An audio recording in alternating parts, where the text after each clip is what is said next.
Welcome back, guys. Oh, sorry. I just saw something. I was like, but it was nothing special. I thought it was more than what it says.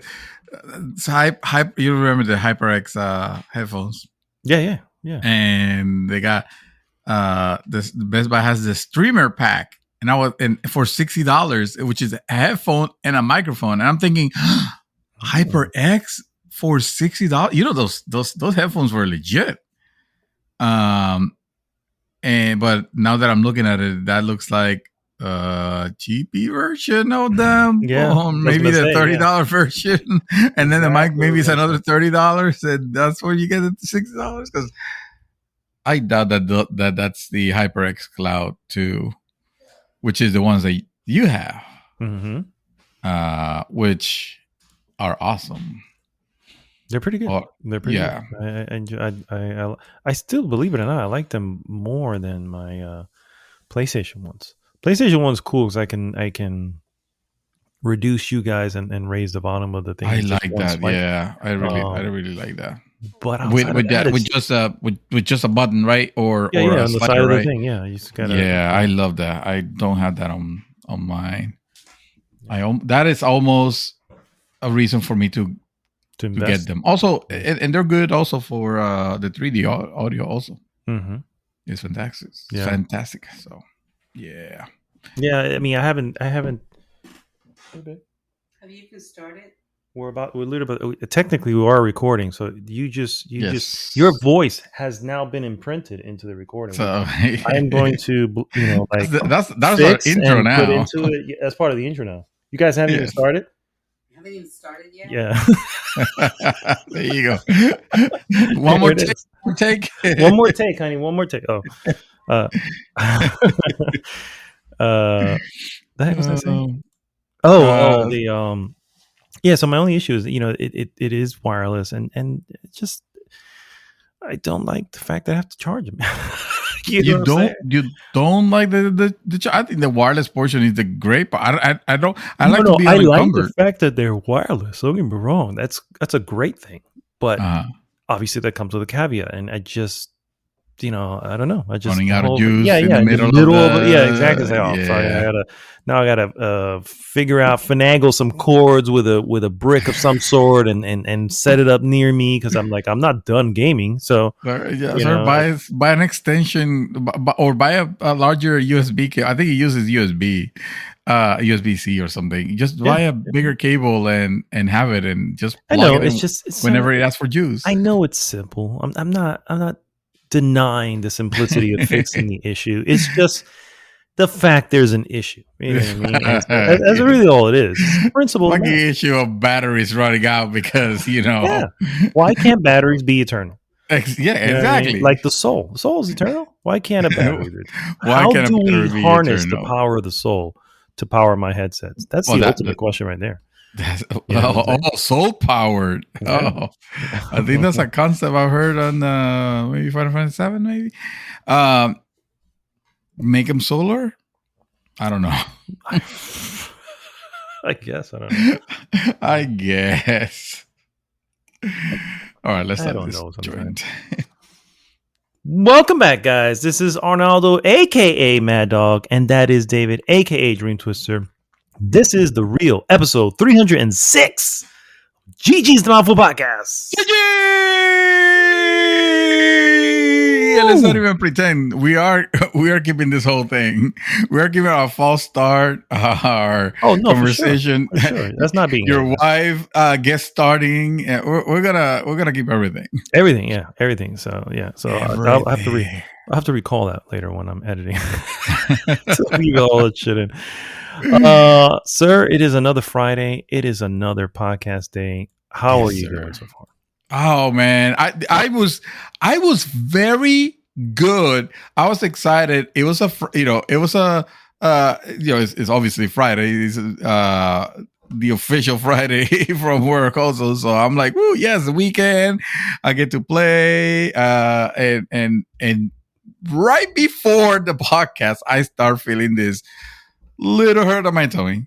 Oh, little, just a tinge, just like something like we're like, oh, that this feels funny. Maybe you just have to fart and it will be okay. But no, it started getting worse and worse and worse. And there was a point where I had already typed a message.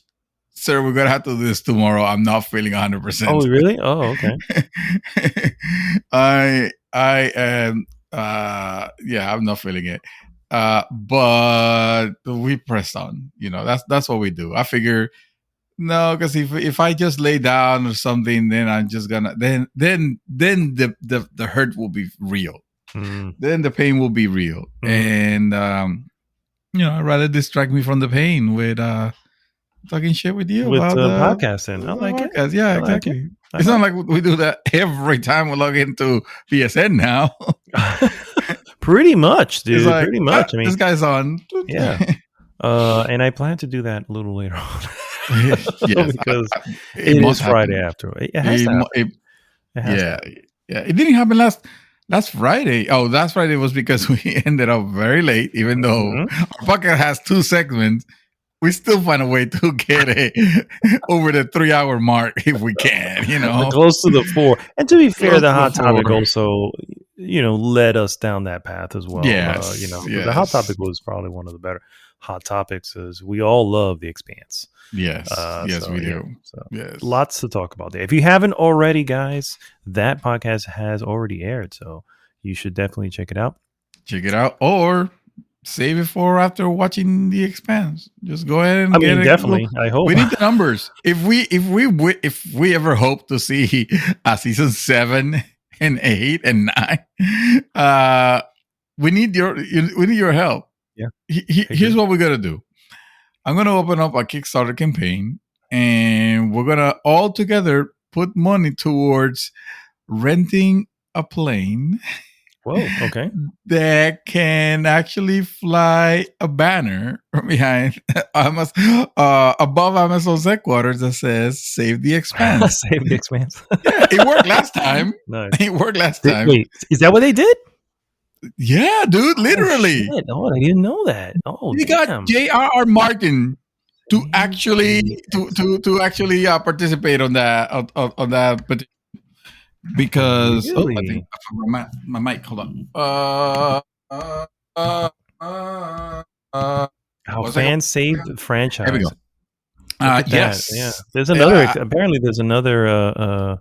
J.R.R. Martin is a big fan of it. I don't remember what his quote was, but yeah, man. There was trying to say George. Is this George R. Martin? George R. Martin. Yes.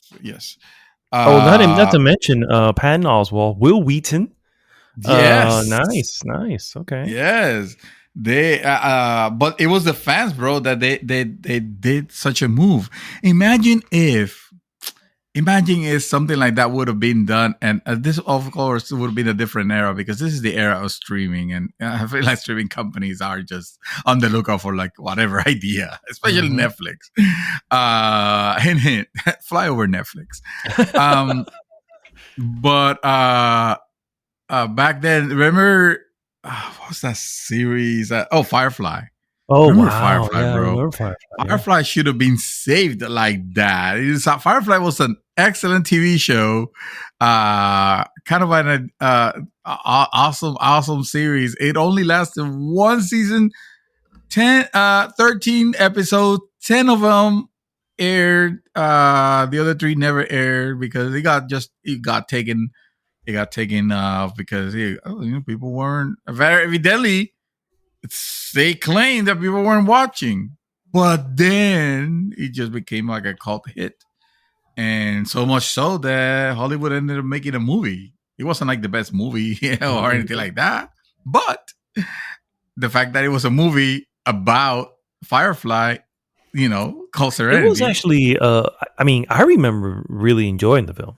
Oh yeah, me too. Me too. I'm just saying, like, you could tell, it was a labor of love. It was well done. It was well done. Yeah. I liked it, but and it was meant to give closure to the fans. of which I was heartbroken to one. Mm-hmm. So, but yeah, if we would have worked back then, we would have had, let's say, 7, 8 seasons maybe of Firefly. That would be awesome. Yeah, yeah.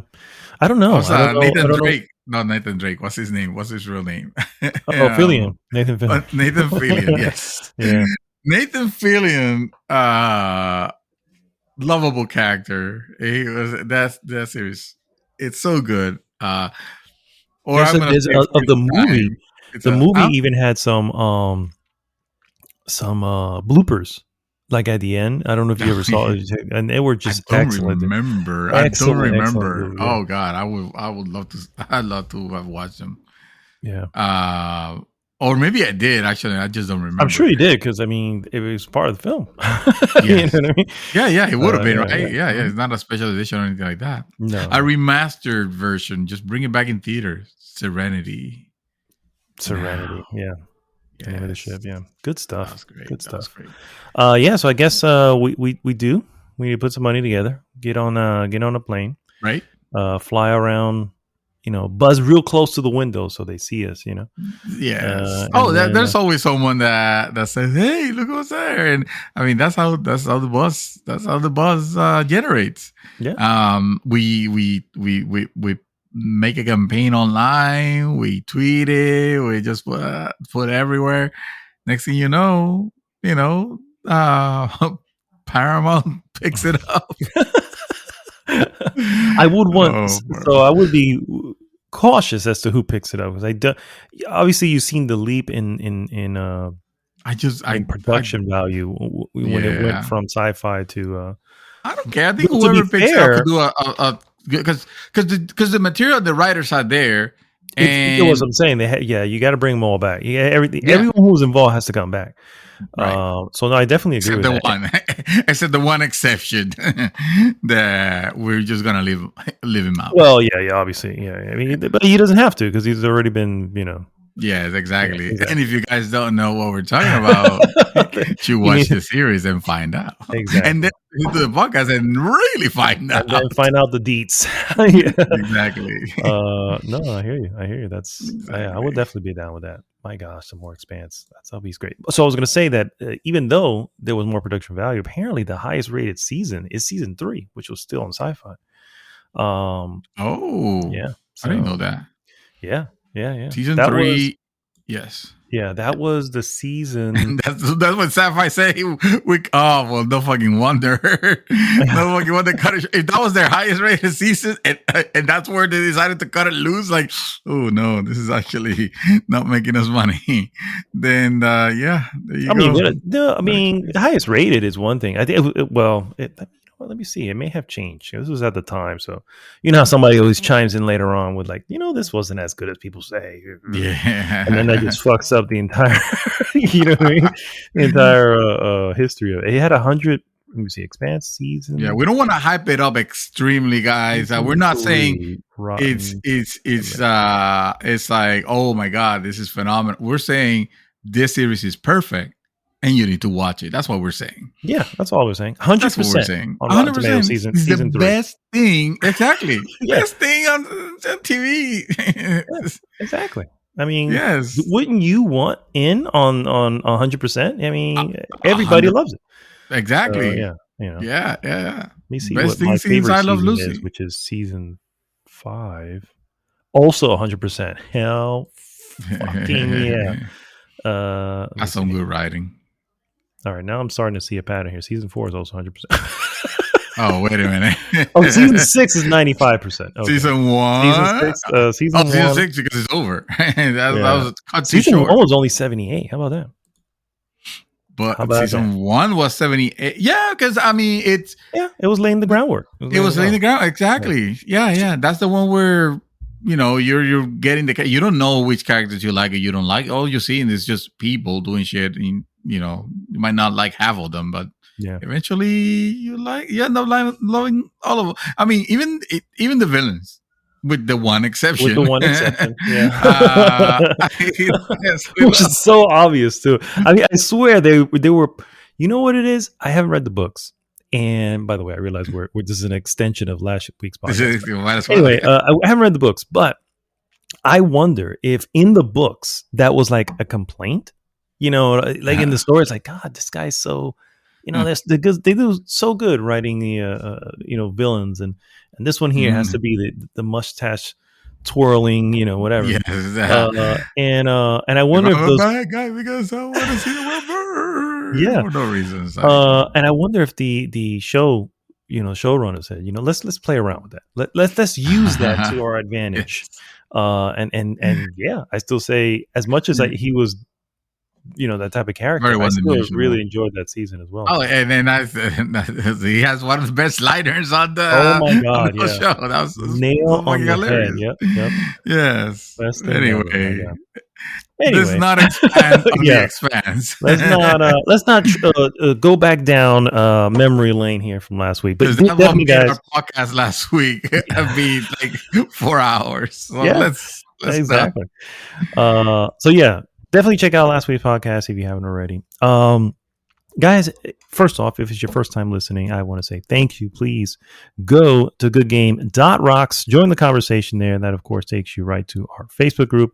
And if you're listening to this on any of the podcast services, please like, subscribe, and share with everyone. What we normally do, guys, is first we go into what we have been up to, maybe pull an item or two out of news, and then we move on with our hot topic of the week. This week's hot topic. What is up with Platinum Games? This has been a topic that I have wanted to discuss. I'm sure you remember my bringing this up probably about a month ago. We were shooting ideas at the wall. Actually, every season of this podcast, it feels like, this season should have the one that we talk about Platinum Games, and now that we're in season 3. I feel now that our budget is higher, I feel like we can really get we can really lay out the groundwork onto Platinum Games head or tails approach to. Oh my God, I mean, that's nailed it. Yeah, we're gonna get into a little bit of the history. Go through what they have, what you may know them for, what you may not know them for, because it's possible there's some trash pile of a game out there that you didn't even realize they made. And of course, we'll check in and see how their current hit is doing out in the wild right now. Babylon's Fall. Check out, that's their game as a service, and we'll see how they're doing. Let's check in, and I feel like they may have gotten a winner, possibly. Not. But anyway, let's go ahead and move in to what we have been up to, sir. What have you been doing? Oh man, the question I was dreading, basically, because this week, more than any other week, I haven't played anything else, not even Gran Turismo, because you can't fucking play it. You can't play that shit now. Nothing else other than Elden Ring, and people are sick and tired of listening to us talk about Elden Ring. If you thought our Dark Souls podcast were bad, well, let me tell you, I fucking hate Elden Rings. Whoa, okay. That took a turn for a direction I didn't realize it was going. Do you expect me to say that? No, right? Because that sounds like a betrayal. Well, remember how you felt just now, because this is pretty much how I feel now with the latest patch that broke my dreams.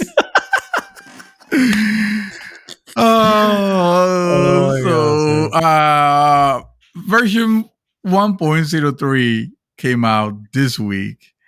And it was weird because it came out. I was playing the game. I paused for a second. So I was talking to Chaos. I paused for a second. I don't remember exactly what I was going to do, but I was still with Chaos. I came back and the game told me that there was an update. I was like, whoa, they just kind of released an update kind of on a I don't remember if it was on Wednesday. I think it was. That's Wednesday. Just kind of like out of nowhere, it's telling me the version 3 is out. I played on Tuesday. Tuesday. Yeah. And I had already gotten the patch that day. Like I couldn't turn it on. Wait, no. No, you're right. You're right. It was Wednesday. Yeah, you're right. Because the thing with this patch, this is actually a very good patch. All things considered, it is not only fixing some bugs that thank goodness I don't think I have encountered, and if I haven't noticed. There was some balances actually that needed to be made. Some weapons that weren't, that had the stats that weren't getting the stat that was supposed to be that were supposed to be saying they had. And one of the things it did, among other things, was also it added a character that evidently either they forgot to add on the final game. I want to say I want to think that probably they forgot to add on the final game and realized, oh shit, we forgot this guy, Charles something. Throw it in there. They made some quality of life improvements, like now you can see what vendors are located all over the map as soon as you discover them. You discover them first, and then next time you don't have to remember where they were. So that's cool. And there was a particular item that I was very excited to get, which I'm gonna call it short. I'm just gonna call it the Mimic. It has a name. I just don't care to remember. Mimic tier. The Mimic tier. Oh, there you go. The Mimic tier. Oh, okay. There you go. Mimic tier ashes. Yeah. Okay, that's the full first and last name. The Mimic tier ashes. And that was Chaos and Dark, the other two people that have been playing with us. They mentioned how this item that you get is super effective. Because on the game, for those of you who haven't played it, you can actually summon some spirits that could help you fight. And so those spirits take the form of, some I was going to call them characters, but some mobs in the game, basically, that suddenly they're fighting, they're helping you. And, it's cool. It's meant to be a little bit of help. But this one in particular was overwhelmingly good because it just basically made a copy of yourself. And exactly how you're built at that very moment. So if you happen to put on a really beastly weapon or armor or whatever, ding the Mimic in, boom, it copies what you just have. Yeah. Suddenly you have a super mega tank like that is like a destroyer of worlds, but with AI capability, which probably exceeds your own. And it was a way to pretty much trivialize a lot of the boss battles. And obviously we're exaggerating. It was really good. It was really effective, but it's not, baby mode. It's easy mode, let's say, but it was not baby mode. But hey, in a game that is so brutal, like Elden Ring, if it's there, it's meant to be used, it's fair game. So I was okay when these guys told us where to find it, where to get it and how to activate it. We went ahead and did it. You got it on the same night that we were playing on Tuesday, and I went ahead and got it the next day on Wednesday. Unfortunately, I have gotten it like minutes after the patch, after I already patched my game and went in and completed, found the area basically and got to it. And then that's when Dark jumps in into the conversation, and he started telling us the patch notes, and he reads that, and my heart just sank.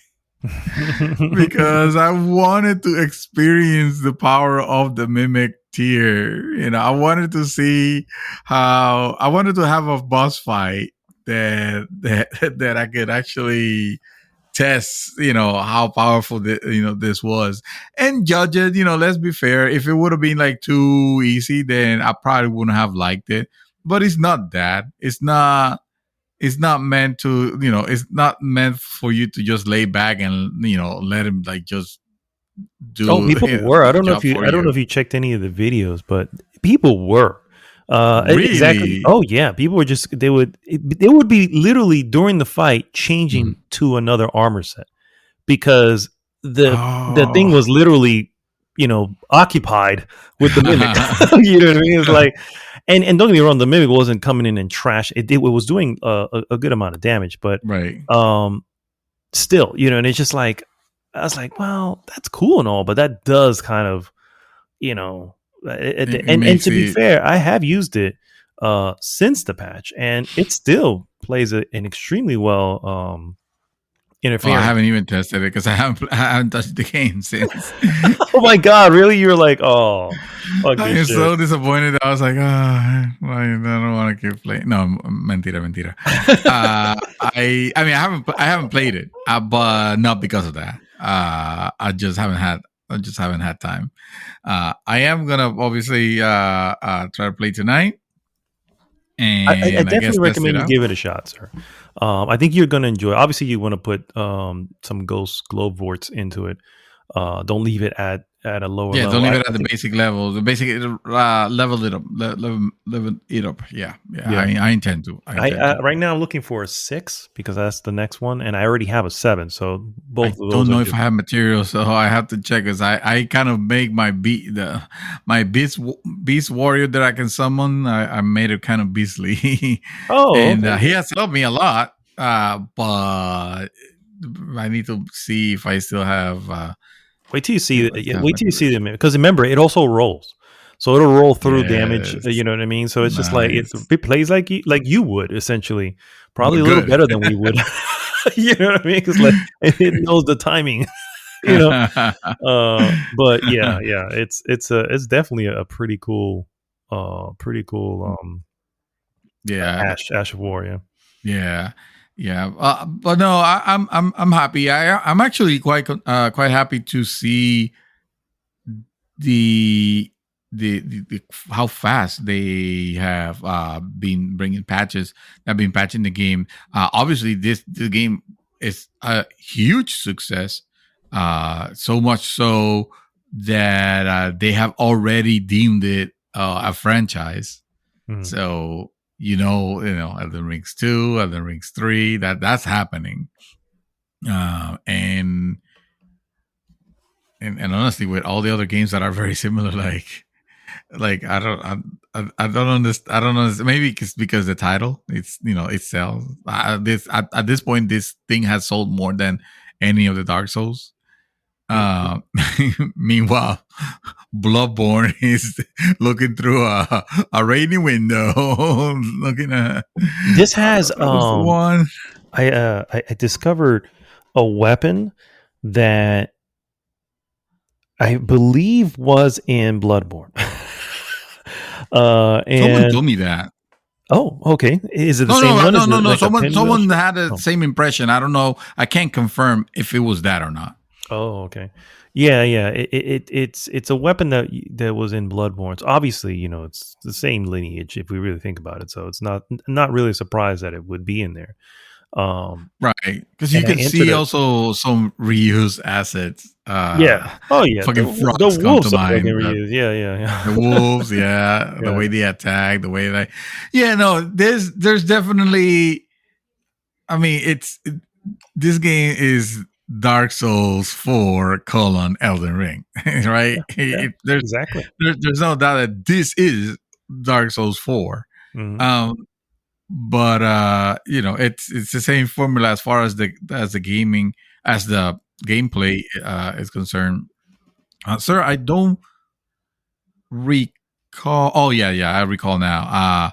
A lot of people were surprised that, oh, this game allows you to jump. I'm like, I remember jumping in Dark Souls, and then I remember how I had to do to jump. Yeah, and then that's where it hits me. Oh, I understand now why this is a big deal. I understand now. It's not a fucking nightmare. I don't have to do the Konami code in order to. Yeah, it's a whole ridiculous problem. And the fact is, you wouldn't jump that often anyway. You wouldn't need to jump that often, but whenever you did, it was just so wonky, bro, that it in itself you'll be failing it. Sometimes you'll be failing the jump or not getting it right and falling. And it was.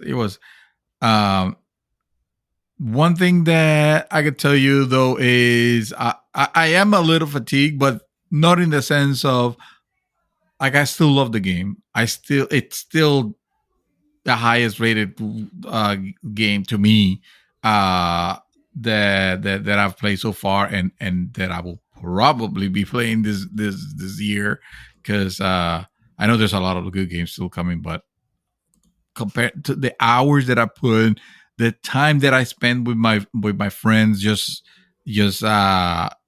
chilling and playing the game and having awesome moments and conversations and jokes and shit. Like I know that there's no other game this year, at least, that will compare to that. So what I'm declaring is that Elden Ring is my game of the year already, 2022. I'm just saying it now on March 18. I mean, just knowing, well, not really knowing what's around the corner. But like I said, the reason I even went back and said, I can understand why folks jumped onto Sifu as already being a contender, because it's early in the year. There's nothing else. You know what I mean? Right. Yes, we knew Elden Ring's around the corner, but it wasn't out yet. And so you really can't make it your game of the year if it's not even released. But just in that early thing. But this applies here too. It's like, if the year ended now, this would be easily the easy. But I'm thinking, but yeah, it's, I can't think of another game on the horizon, and not even Horizon. Yeah, me either. I look forward to playing it, but I don't think it's gonna No, because I'm not gonna want to play that with that's a solo experience. Mm-hmm. Anyway, what I was saying is that it's still like yes, that I'm feeling a little bit of the fatigue, but I still don't want to put it down. I'm still very invested in finding shit on my own. I'm not trying not to look for any help outside of your guys' suggestions and help. I don't want to go to the wiki. I don't want to go to YouTube. I don't want to go, I don't want to do any of that shit. I also don't want to trivialize my experience with exploits. I'm going to call them exploits. You mean like the Mimic? Like the Mimic was actually not so. Yeah, I guess so. I guess the Mimic would have been considered. We didn't know. Honestly, we just thought he was good. Yeah. He's the ultimate. He's the legendary weapon. We didn't know that. He's fucking broken. Yeah. so he's mega OP to the 10th degree. No, we didn't know that. So I would have. Happily I would have used it. And maybe at some point in a future podcast, I would have been like, yeah, I kind of regret getting it, because now I can't really play. He's carrying me over. But I'm not, I'm not there. I want to, when I say I don't want to use exploits, and not that the game has any major exploitable things, but, Dark the other day was offering, because he's the master gamer, as you guys know. He is the whiz. And he had 12 million. I'm gonna call them souls, because that's what we call them. 12 million runes, which is basically how you level up. That shit would have leveled me up like I don't know. I don't want to do the math right now, but at least 10 times over. And yeah, I could have just taken him on the shortcut because it's in game. He got it, obviously, some way. But I was like, it felt like a little bit of an easy way, and like unnecessary because I'm not stuck. I'm stuck in the sense that I don't know what the fuck what to do next, but I'm not. I'm still finding new things to do. I'm not stuck in the sense of, oh, I just want to get this over with. I'm done with this. I just want to get it done with it. I'm not there. So I politely decline. I believe you'll all politely decline also. I said hold on to it for me because I am so. Well, we're gonna get to your part. So, let me just finish by saying I'm still enjoying this game. That's the only thing I've been doing. Sorry, I don't have anything else to talk about. I can't play Gran Turismo because fucking Sony won't let me. But esos son otros 20 pesos. That's something else entirely. Mm-hmm. And I don't feel like going into it. I do have a little bit of a rage over it because I'm kind of upset. I'm kind of upset with how Sony has been handling this, or not, I say Sony, but in reality it's Polyphony Digital, which is owned by Sony. I know what I was going to say.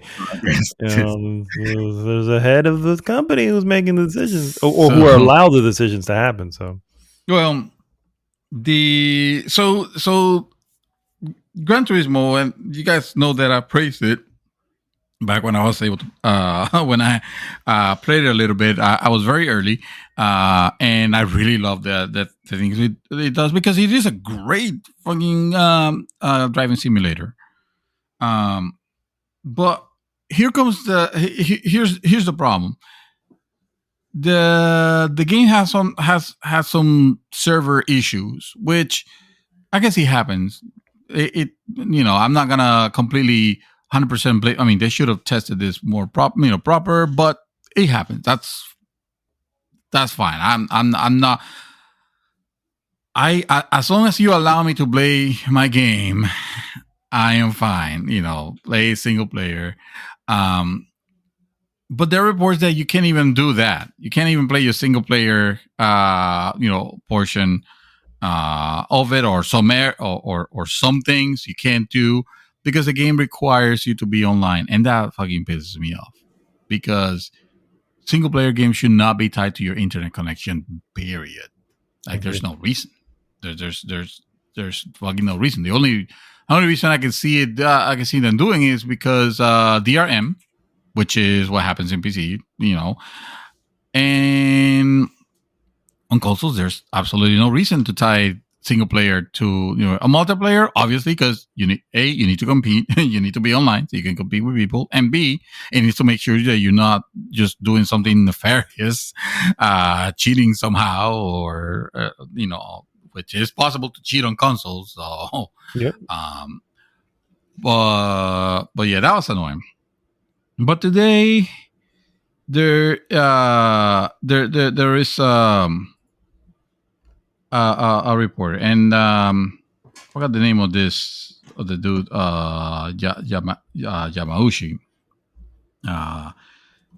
There is a controversy also that, hey, not only is the game not working, but you're also starting to be a little bit predatory with your microtransactions, which has never been in Sony's DNA to do. If you remember, if you remember, I've always fucking praised Sony for delivering games that are just pure gaming experiences. They're not just trying to be a freaking storefront for you to buy tchotchkes and spend money on like freaking wardrobes or whatever. Not to say that none of their games have done it. I just can't think of one that has done it recently. And for the most part, even when they have done it, if they have done it, it has never been ridiculous. It hasn't been Ubisoft levels of shit. It hasn't been EA's levels of shit.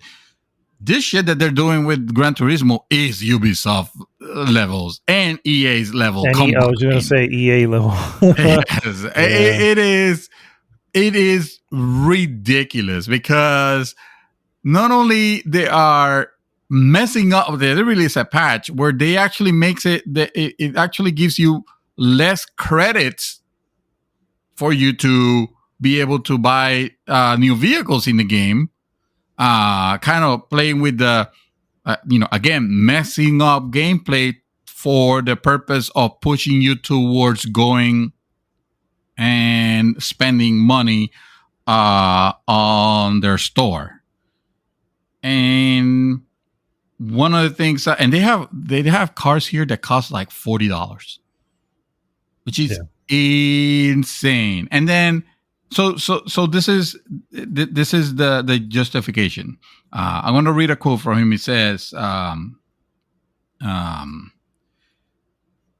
let me read this portion. It comes from videogamechronicles.com. It says, addressing the controversy in a statement, Yamauchi claimed that the situation will eventually be resolved with further contents to be released in an unspecified point in the future. So this is, the people complaining about, hey, the cars now cost more, to get. They're saying that, we're looking into that, but he hasn't said when is it going to be. Is it going to be the next patch or just vaguely in the future? That's it. Then here's the quote. In GT7, I would like to have users enjoy lots of cars and races, even without microtransactions, he claimed. All right, sounds good so far, right?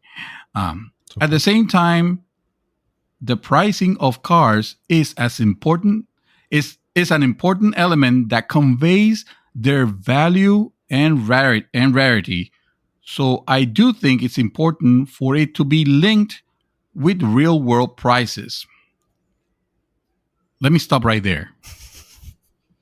And just unpeel the layers of bullshit on that statement alone. Because if I'm hearing you correctly, what you're saying is that the way you want to make this cards feel like they're more valuable and special is by the fucking price that they cost, that the real dollars, the real money pricing.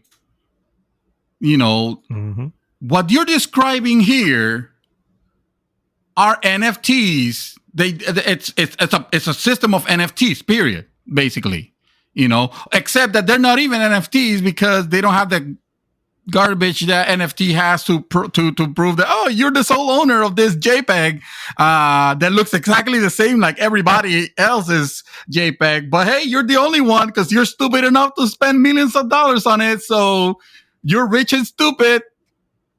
No, this one is, they might not be costing millions, but hey, the reason why this car costs $40, the reason why this car costs the same price as a very decent AAA game is because we want to make it feel like it's something unique and special and valuable. Fuck you, Yamauchi.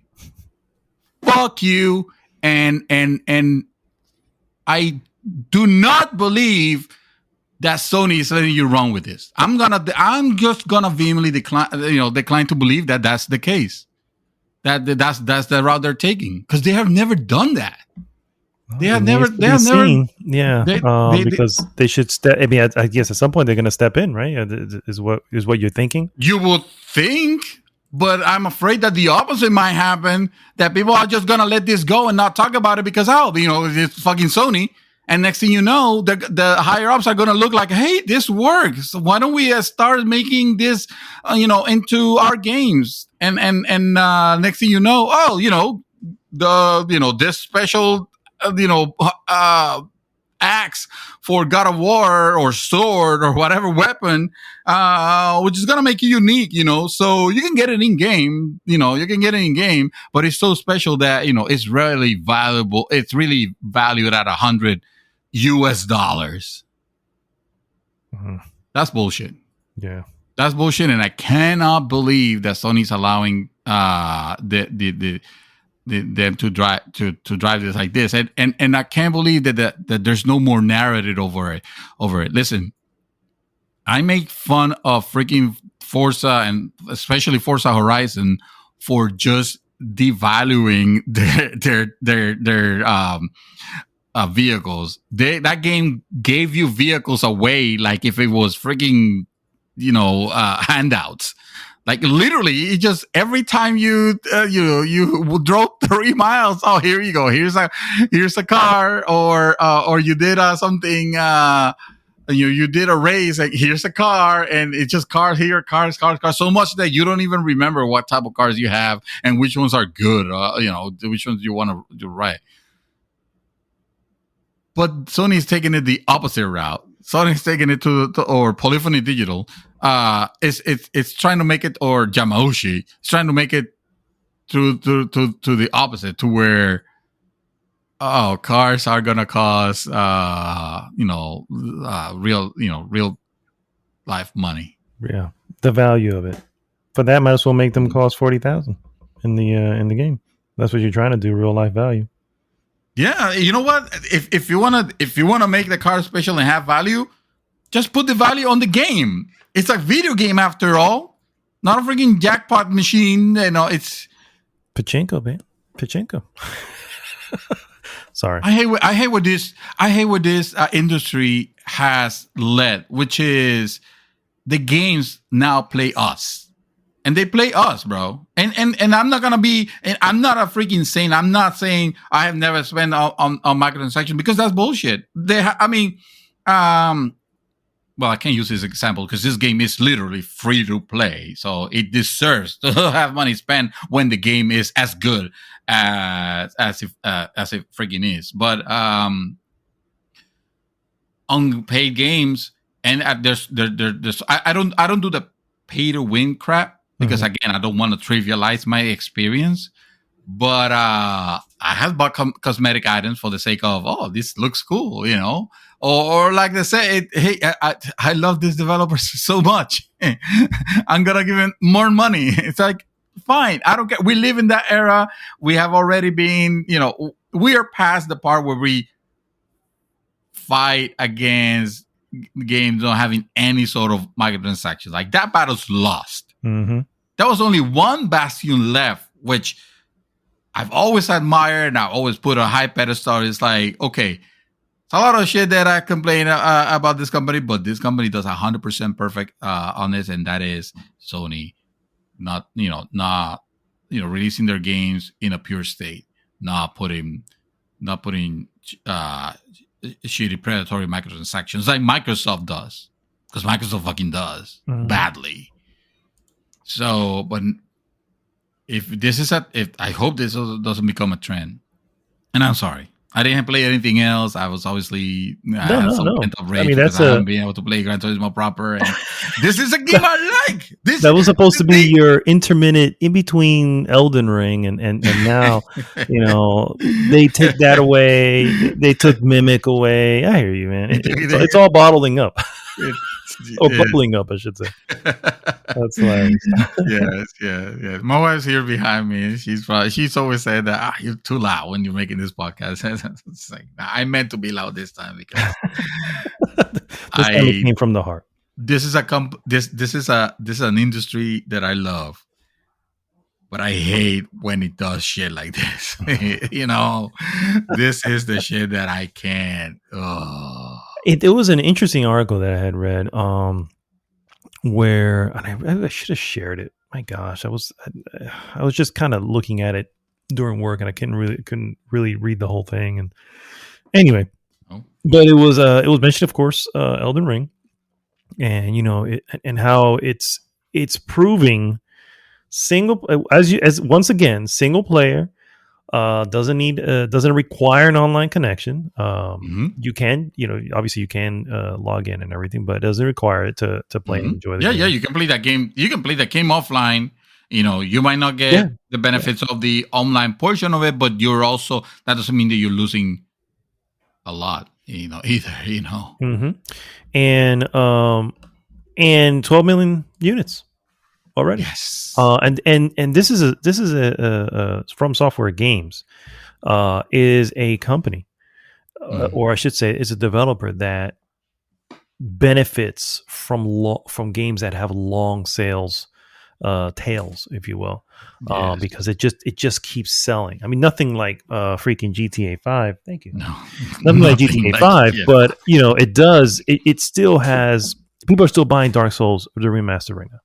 Yes. People, we just bought Dark Souls 3 last year. Exactly. Yes. And so, and I own Dark Souls 2, and I own Demon Souls. And these are all recent, purchases. And so, way after they were released.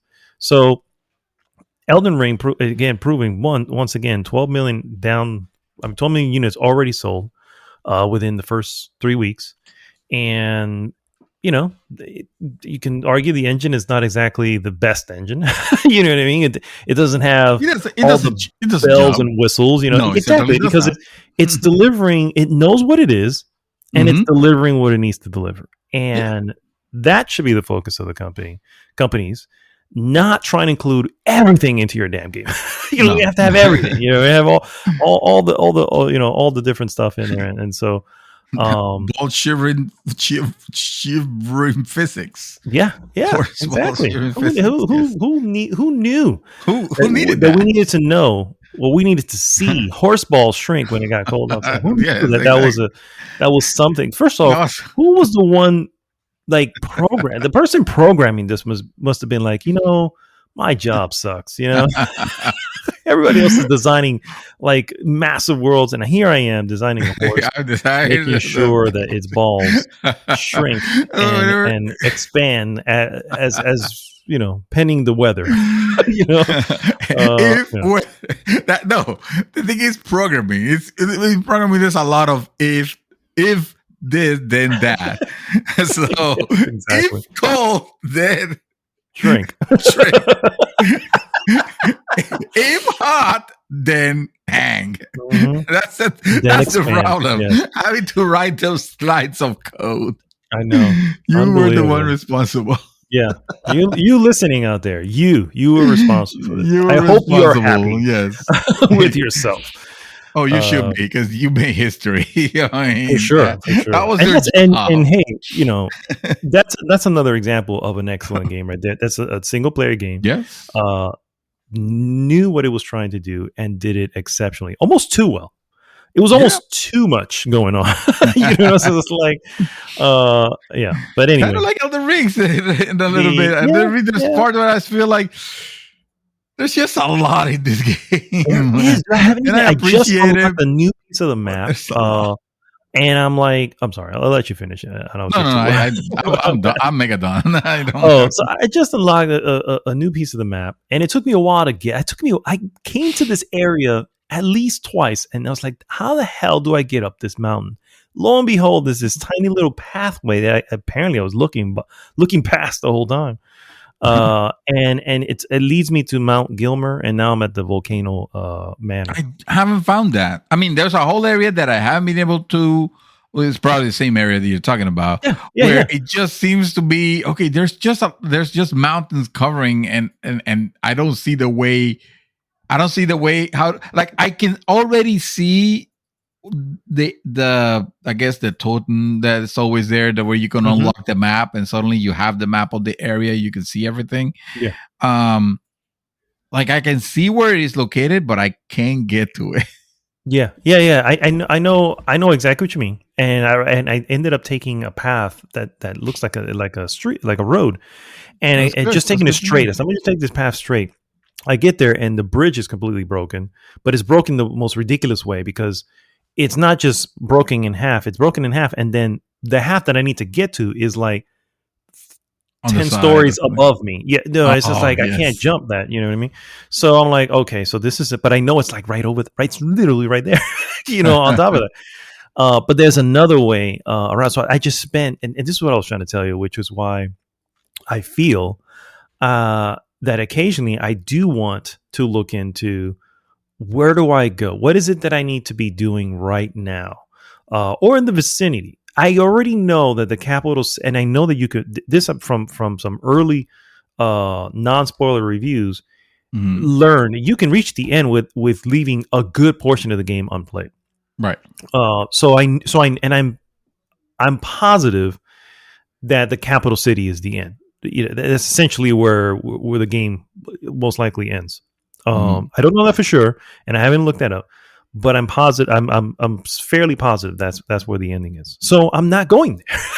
So I'm like, I went there a little. I was like, wow, but I don't want to suddenly hit the end game and then I'm in the end game. It's like and left all that map uncovered or covered, I should say.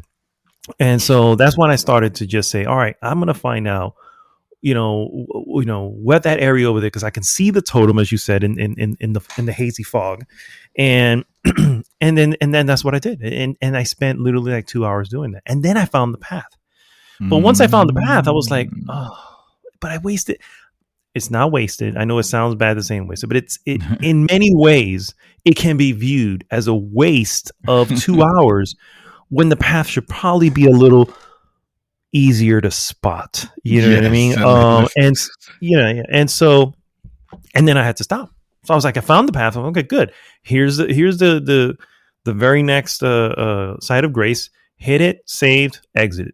I was just like, I the entire time that I was playing, that's all I did. And to be fair, I did, and I think I leveled up once or twice in between. You know what I mean?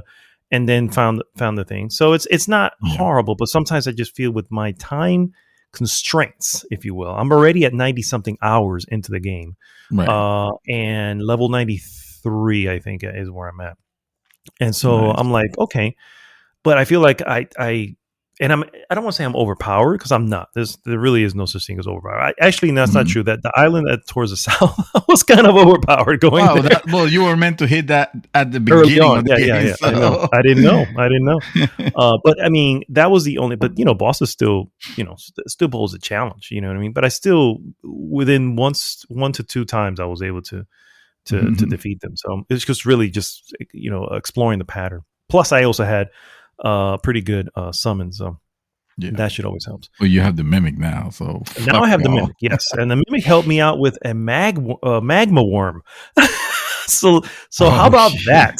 You know what I mean? How about that? It also, which is a little depressing, it also hit the the death blow, which I was like, you didn't get to. Yeah. Well, maybe it was OB. I mean, I don't know, because the magma one was kicking my ass. That's the reason why I brought him out. I was like, okay, and then I did, because I heard of the nerf on the ash.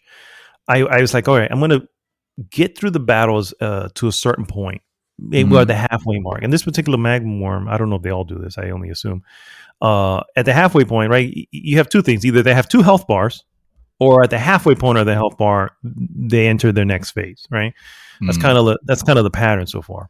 Yeah. So I didn't know if he had a second phase, and I was like, let me just get into the halfway point, see if there's anything there. If there is, then I'll bring out the mimic. You know what I mean? And now, whatever this new phase, at least I'll have something to surprise him with. Yeah. You know what I mean? Yeah. So. And that's exactly what happened. The magma worm literally starts walking on two legs. I'm like, fuck. That's right. Like, now fucking Godzilla shit. So I brought up the mimic. And anyway, around there is when I started going up the mountain, which was a pretty cool trek for the record. And now I'm at the. When was this? Yesterday? This was last night. Yeah. This last night. Nice. Yeah. I did not play last night. I need to right now. I need to go back first. I got to figure out if I've burned bridges by joining the order of whatever the hell they call themselves now, because I don't remember what it was, but the Volcano Manors order, which I think is sort of like a PvP. Was it by accident though that you did it? Like completely like. No, I always say yes. I never say no. Yeah, so, do you want to do this? Yes, I do. I don't even. I'm like, I don't know, because here's the deal. I don't know if I've already burned a bridge somewhere else. I don't know if I'm ever going to see the other NPCs and finish a storyline. So I'm like, I'm going to open all the storylines and just work with them, and so, but yeah, this one looks like it's a beat because I ended up getting the finger, because you got to use a specific finger to invade. But those are consumables. Well, there's a finger that's no longer. It's the same thing. It's non-consumable. It's an item. Right. Yeah. So, and then I picked it up there, and then I've picked up a couple envelopes that told me, "Hey, hunt these people down." So then I went to it. Marks your map, and it was people that it was. Well, you become the red one and invade their world. And so that's so no. What I'm asking is, so it's other players? Is that? I don't know. If it is, I don't think so, because it looked kind of set up. You know what I mean? Okay. Well, maybe it starts like that, and then it just throws you. Yeah, and then it says, "Hey, now you go on." But I remember there was an NPC who wanted me to use the fingers, and I never did. I was like, I'm not invading anybody. But then these happen, and there were basically hunting my own tarnish is how it's viewed. You're hunting your. Are you going to be okay with hunting your own? And I'm like, yeah, fuck it. They've hunted me, shit. And so. So yeah, that's so I end up. It marks your map with a little red spot, and then you just go over there, and then so now I need to find that NPC again to say, hey, by the way, I actually did some invading, and see if there's any follow up to that. But at the same time, because I joined them, I don't know if I've burned any bridges back at Round Table, if I burn any bridges with some of the current ones that I'm because there's this giant who also sells me stuff and can also, I think he can also smithy. He's also a smithy. Oh yeah, I know which one you're talking about. Yeah. Sorry about the Windows noise that is sounding. If you hear them, if my mic is picking up Windows sounds, it's because my wife is working here. No worries. These mics, they usually don't pick up much stuff, but especially your voice for some reason. No, just kidding. So, oh, I see. Okay, just talk like this then. Okay, please don't. Anyway, so that's kind of where I'm at, and so that's why I was mentioning when he mentioned the 12 million runes. I was like, well, 12 million runes isn't like a mod or something like that. It's an item. You know what I mean? It's like it's an item, and apparently it exists, and it can be given to folks. You know what I mean? So I'm still within the parameters of the design game.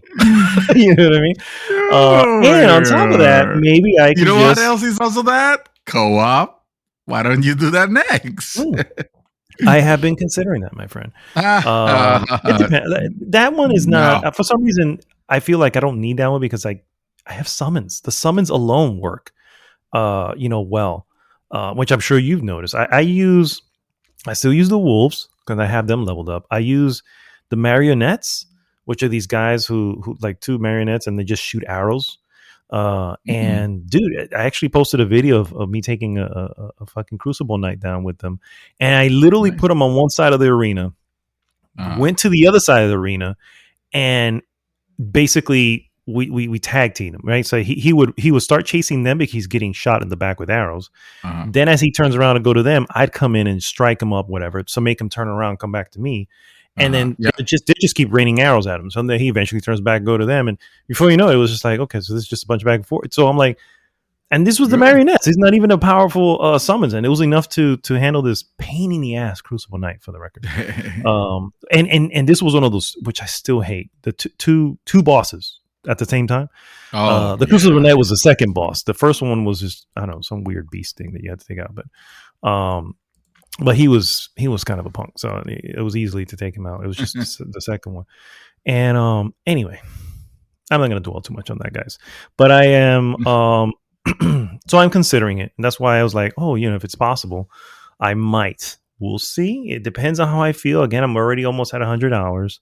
I don't feel like I'm missing out on playing anything because I'm like, I can get to those eventually. I have the fucking backlog. You know what I mean? It's like I have shit to play forever. I still have freaking Cyberpunk to go back to. You know what I mean? And try for the fourth time. You know what I mean? And which I understand is it's working much better now. So I guess that's a good thing. But the thing is, I'm not sure if it, like I say that, like I say, oh, I got all the shit to play, but then I feel like it's just gonna just gonna feel like after beating Dark Souls 3, where when you were done with it, you're like, oh, I guess I'm done with it though.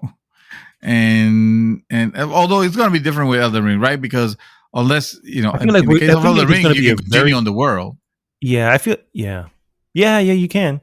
Well, you could do that in Dark Souls 3 too, which is what I ended up doing. Which I said, that's why I have that picture, which I posted on the group, which is like, I feel like Alexander with no more worlds left to conquer. You know what I mean? Because I was like, there's no other bosses in this game. They're all gone. I've taken them all. There's plenty of bullshit enemies, but and so you could. I'm sure you could still do that in Elden Ring. I wonder if it just felt like such an empty. When I was done with Dark Souls 3, there was a period of time I didn't want to play anything. Mm-hmm. And up to the ramp up of this game coming out, I also felt like that. So I'm afraid of actually. I'm in no hurry. Honestly, I am zero. If the game's wants to carry me another, 2-3 weeks, I'm okay with that. I have zero problems with that. I'm not gonna shortcut my way on it because, like, why? I'm having fun. I think the game's giving me everything I want. Now, the moment it stops doing that, then that could be something else. But I feel like I doubt that that's gonna. I have considering many folks who have already beaten it. I think we would have heard. We would have heard by now that shit, they fucked up at the end game. You know what I mean? Exactly. Exactly. I don't think I will put it down once credits roll. That's it. I will put it down. I don't think, and I don't do New Game Plus like ever. And if I go into doing things that I might have left out, I'm just gonna be joining you guys. It's gonna be a co-op thing, I just want to roll credits on my own. But the DLC, that's what I'm saying. They make. I mean, they always release DLC. So, that's true. Yeah. They may just add in portions of the map or something. Yeah, that'd be kind of cool, right? Oh, yeah, I'd be down with that. And yeah, like I did the DLC for Dark Souls 3 with Chaos, and Dark at some point as well. And so I'd definitely be down to do that. But yeah, I feel like I'm gonna get to the end as well and probably have that moment. But it also may feel like this just really accomplished mode. You just kind of want to bask in the light of completing, this type of game. Because I mean, it's also a massive game. I feel like this is the first game since The Witcher 3 that I have put this much out, 90 something hours. Can't think of anything else after Witcher 3 that I put that much out. Persona 5. Was that after Witcher 3? Let me see. Oh, I don't know. Did you play that after? Yeah, I think. Yeah, 2016. Yeah, you're right. Yeah, it was 2016. Yeah. Did I go how far? That I don't remember. It was over 100 hours. I remember that. But it wasn't that much more. It was over 100 hours. Yeah. Yeah. You see, at some point you're just like, oh man, I don't know, But I hope I don't feel that way. This still feels rewarding. And not that Persona 5 did not. I'm not trying to make that, but it did. Persona 5 did feel samey after a bit, and grindy after a bit. You know what I mean? Yes. And here, because I'm discovering new stuff, it doesn't feel that way. So, if Persona 6 was announced, would you be excited? I'd be interested. I don't know if I'd say excited. Okay. Yeah. I have Strikers. Actually, we all have Strikers. If you have Persona, yes, that's true. Plus. So I do want. That's another game. I mean, it's in my backlog, and I wanted to buy it. Like it was on my wish list to buy, and I was just kind of waiting for a sale, and then it was like, oh, the best sale ever just happened. It's just it comes with a subscription. So excuse me. So anyway, Elden Ring still excellent. Obviously, who would have thunk? Who would have thunk? I've seen some movies this week, and I'm going to. There's 4 total. And I'm going to kind of breeze through the first two, go a little bit to the third one, and then I really have a bone to pick with the fourth one. But anyway, first two, these are going to be so not the dreamies type of movie. But Over the Moon is the first one, and this is a Netflix joint. It is an animated musical. Yes, your favorite. An animated musical. Okay, we're hardcore passing on that. Oh yeah. This is definitely not. This is not your deal. But it is an interesting one.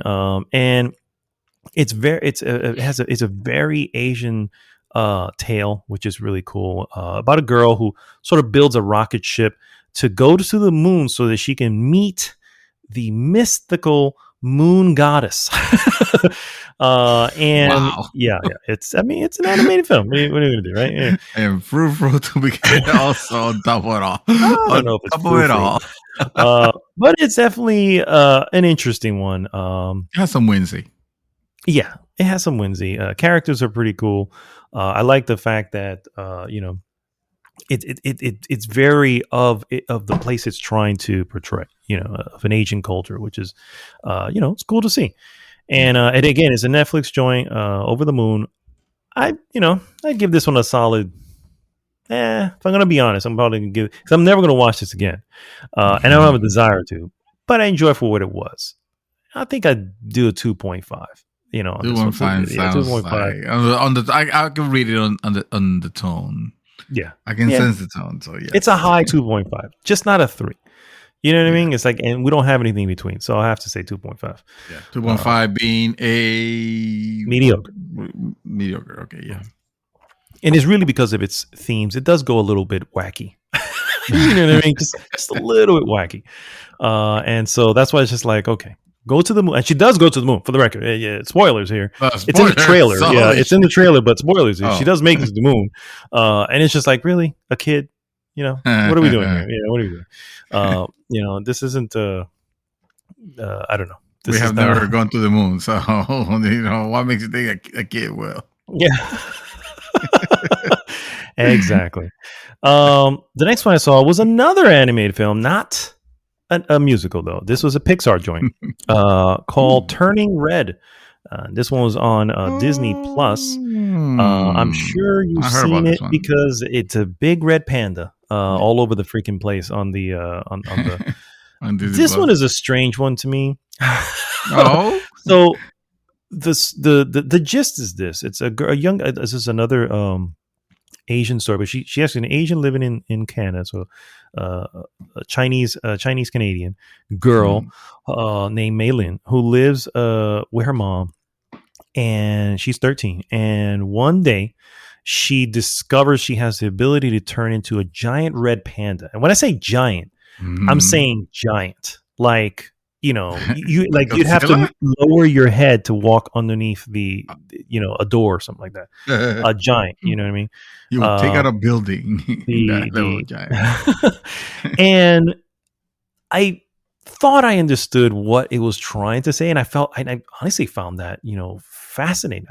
So I thought that the connection was puberty, right? It's a woman. A girl, and she basically it's tied to her emotions, and suddenly, poof, red panda, and so she has to control her emotions, so the parents, or rather, so she doesn't become that, and ends up being a panda, a red panda, Panda. Okay, interesting choice. It's not a blob or a monster or a thing. It's just a panda. A red panda. Yeah, red panda. Okay. Yeah. It's actually pretty cool. There's it takes place in like it's a period piece. Also, it takes place like in the year 2000s.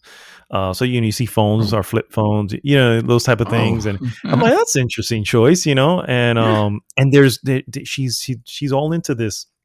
Like pop group, so they has like actual pop music that these pop groups sings, and it's like, man, that just sounds just literally sounds like NSYNC or like wow, they really kind of put some money on that, and and nice. it has one of the coolest scenes that has this culmination of the past and the future and all this stuff, and it's really good. This one I would give a 3. I don't know if I'd watch it again either, but it's very odd. It is not one of those. Again, there is no ultimate bad guy. You know what I mean? Mm-hmm. And this you can tell again just from the trailer.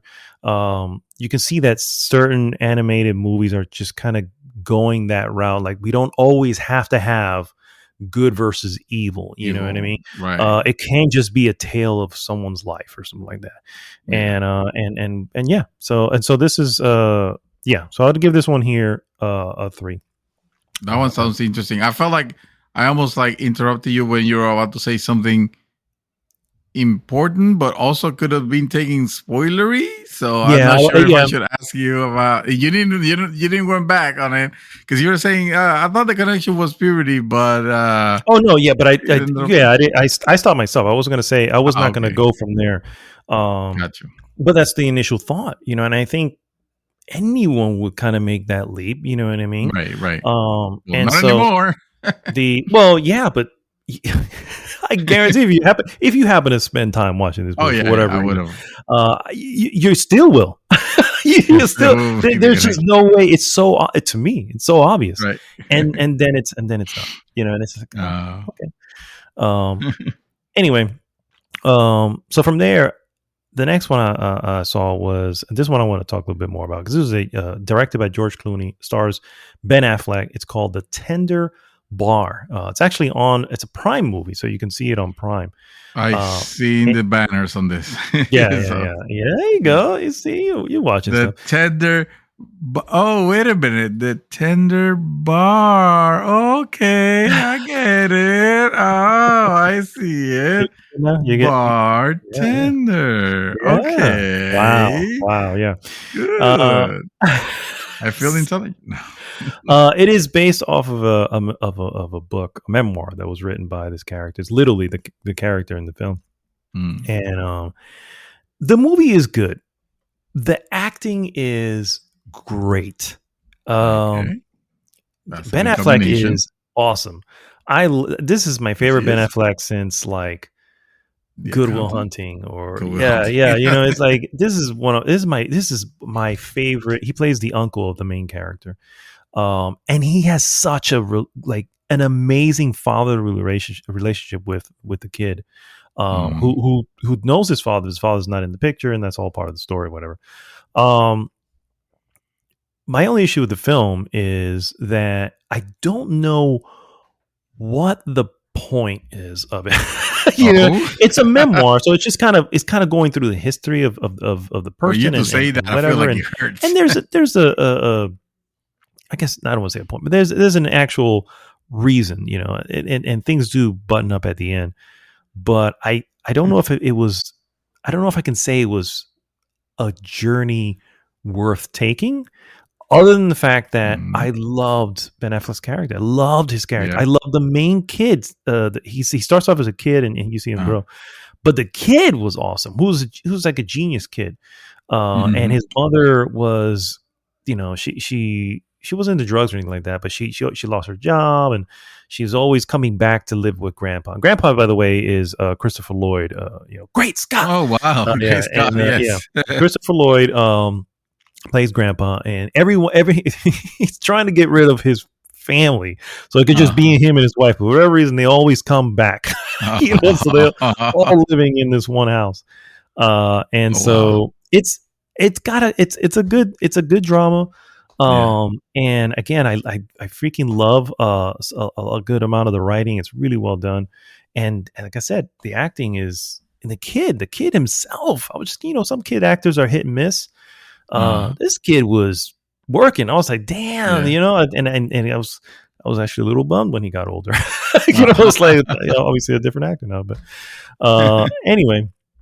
So that's the Tender Bar. If you're into watching a nice dramatic film of someone's life, and just someone's life, not necessarily based on any. Yeah, true story. It was a true story. Yeah. It's literally from the memoir of J.R. Mulringer. It's his story, and that's a common theme in the movie too, where it's like, oh, JR, what's that stand for? I think it's like Junior. He kept saying Jackie Robinson. Really? No, it's just Junior. And so it's one of those types. But yeah, so it's his story, and but yeah, I'd invite you to check out the trailer. You probably saw the banner already, and so it's the whole thing, and Amazon. So anyway, so that's that one there. Actually, I'd give that one a 3.5 because I thought it was really good. Yeah, good, 3.5. Nice. Again, the thing is just the weirdness of the story, where I was like, okay, where are you figure there's just lessons in the story that we're needing, not needing to, but you generally have. I don't know what the lesson was. and furthermore, I'm not even sure if the character learned the lesson. So I don't know. But anyway, it was just meant to be a story. It's just meant to be the tale of this person's youth. And so there you go. It was fun. And like I said, man, you know how I say everybody needs an Amos? Everybody needs his uncle. His uncle. Everybody needs his uncle, dude. I love Ben Affleck's character. All right, so now let's get to the meat and potatoes of what the hell I need to talk about here, because I need to talk about fucking Eternals. Yeah. You watch Eternals. We need to talk about. You watch Eternals. The Eternals, yes, or Eternals. Oh my god, this shouldn't be the topic. No, because I refuse to give this any more air than it actually needs. Before you start, do you recall my when I spoke about the Eternals? Yeah, and I remember you didn't like it, and I think the reasons and stuff like that. And I don't recall all the reasons. I recall some reasons. And I don't know if I share those same reasons. But I can definitely say that this is just not a good movie. It has everything that is bad about Marvel movies. You know what I mean? In the sense that it is the worst Marvel movie. I hands down, I gave it. I said of all the movies that come out, and believe me, there have been some stinkers. This one took the shit cake. This one is I definitely agree that this was not good, dude. It was just not good. First off, it's to start this shit show. It is way too freaking long. Too freaking long. 2 hours and 37 or 38 minutes, something like that. Way too freaking long. It's got a huge cast, and you have like no time with any of the cast. You spend the majority of the time with two main folks, which is Icarus and Cersei.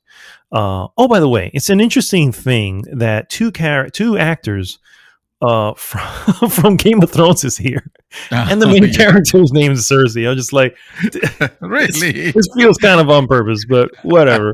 I'll let that. I can't help but see and hear that. You know what I mean? It's like Cersei. Wait, Cersei? It's not spelled the same, but it was. I didn't even get that. You didn't get that? Oh my god, dude! It was. I couldn't stop hearing it, and every time I heard from the two Starks, the two Stark boys, Rob and John.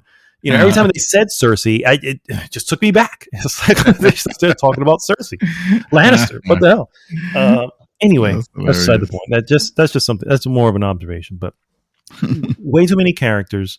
I get the first of all. I get the need to diversify the cast, and I feel like that's a good thing to have such a diverse group of actors portraying these guys.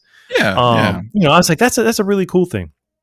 But there's just too many. Approach it in the there's too many of them. You don't really face way that they try to as if to make sure that we got the point. That was every representation possible that you can imagine. I didn't literally I was okay with those type of things, and there's this particular Bollywood moment where I was like, okay, really, is it what we were doing? And then it's not even done well. I've seen Bollywood films. This is not even done well. But I'll digress on that. But anyway, the story makes no. So I'm not a big comic book guy. So I already had like reservations going into this because this is really cosmic. This is like some serious cosmic madness. Go into it. Yeah, and then it explains it, and then it literally makes no sense, bro. Nothing in this movie made sense as to who they are, why they're there, why they can't interfere, because the reason why they can't interfere contradicts the reason why they're there. Yeah. And it also contradicts the reason why they need the population to grow. So it's like, well, guess what? If you interfered more often, the population probably would have grown faster. Yeah. Because you would jump in and make sure things on. Anyway. Yes. Yes. It just and it paints a whole backdrop to our existence that was completely unnecessary and completely in conflict with every other thing that has been, you know how Marvel tries to put, they try to tie everything up into like the same universe. So of course, when you hear about the ridiculousness of when you hear about the ridiculousness of, the things that they explain in the series Loki, for example, the thing with the Infinity Stones, the things with the powers from this other the TVA or TVA, when it tries to put all those backdrops together, it's completely like it doesn't mix. It's literally water. I mean, not literally. It is trying to mix oil with water.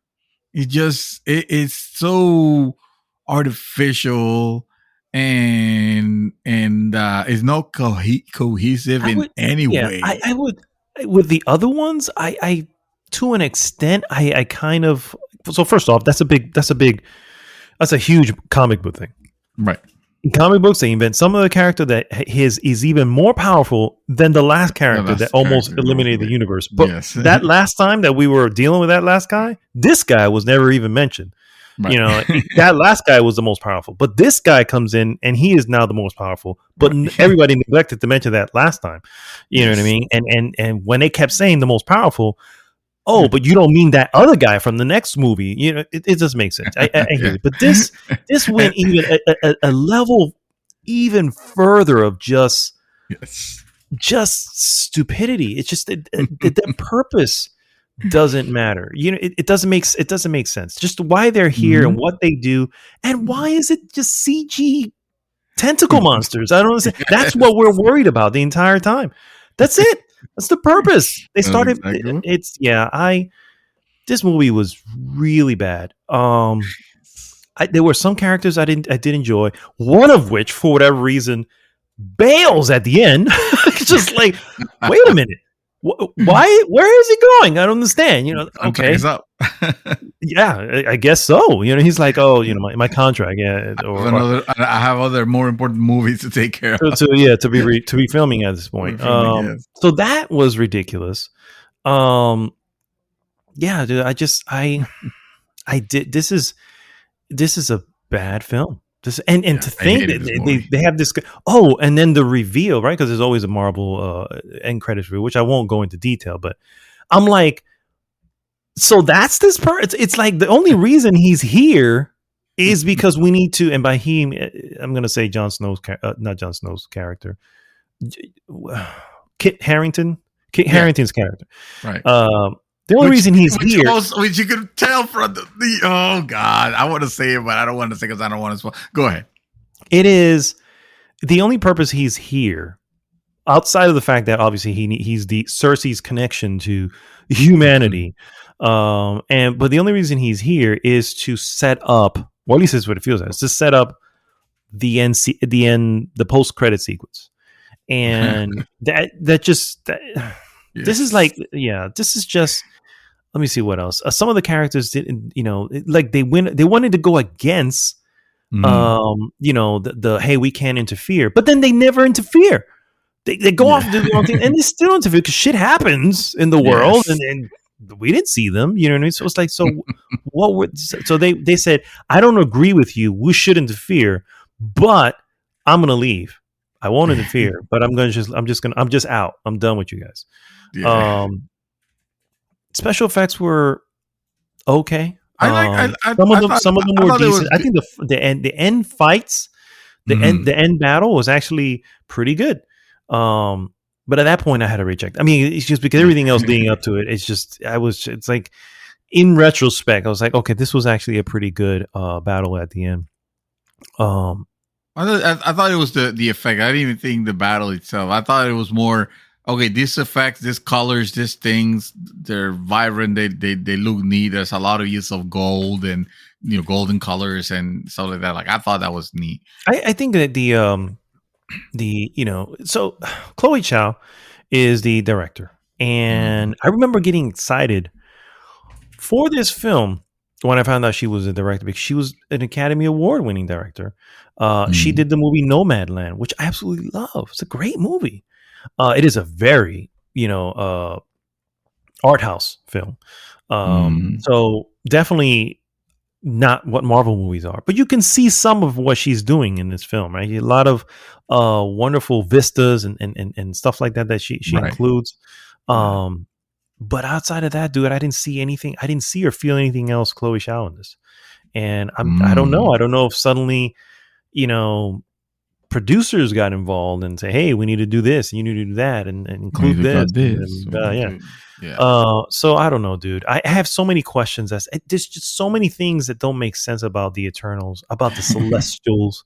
It just about the freaking, what are they, deviants? Yes. I'm just like, it's like, wait, so you never created the deviants to do this, but they got out of hand. So you had to create these folks to fix that. So that this lead to whatever.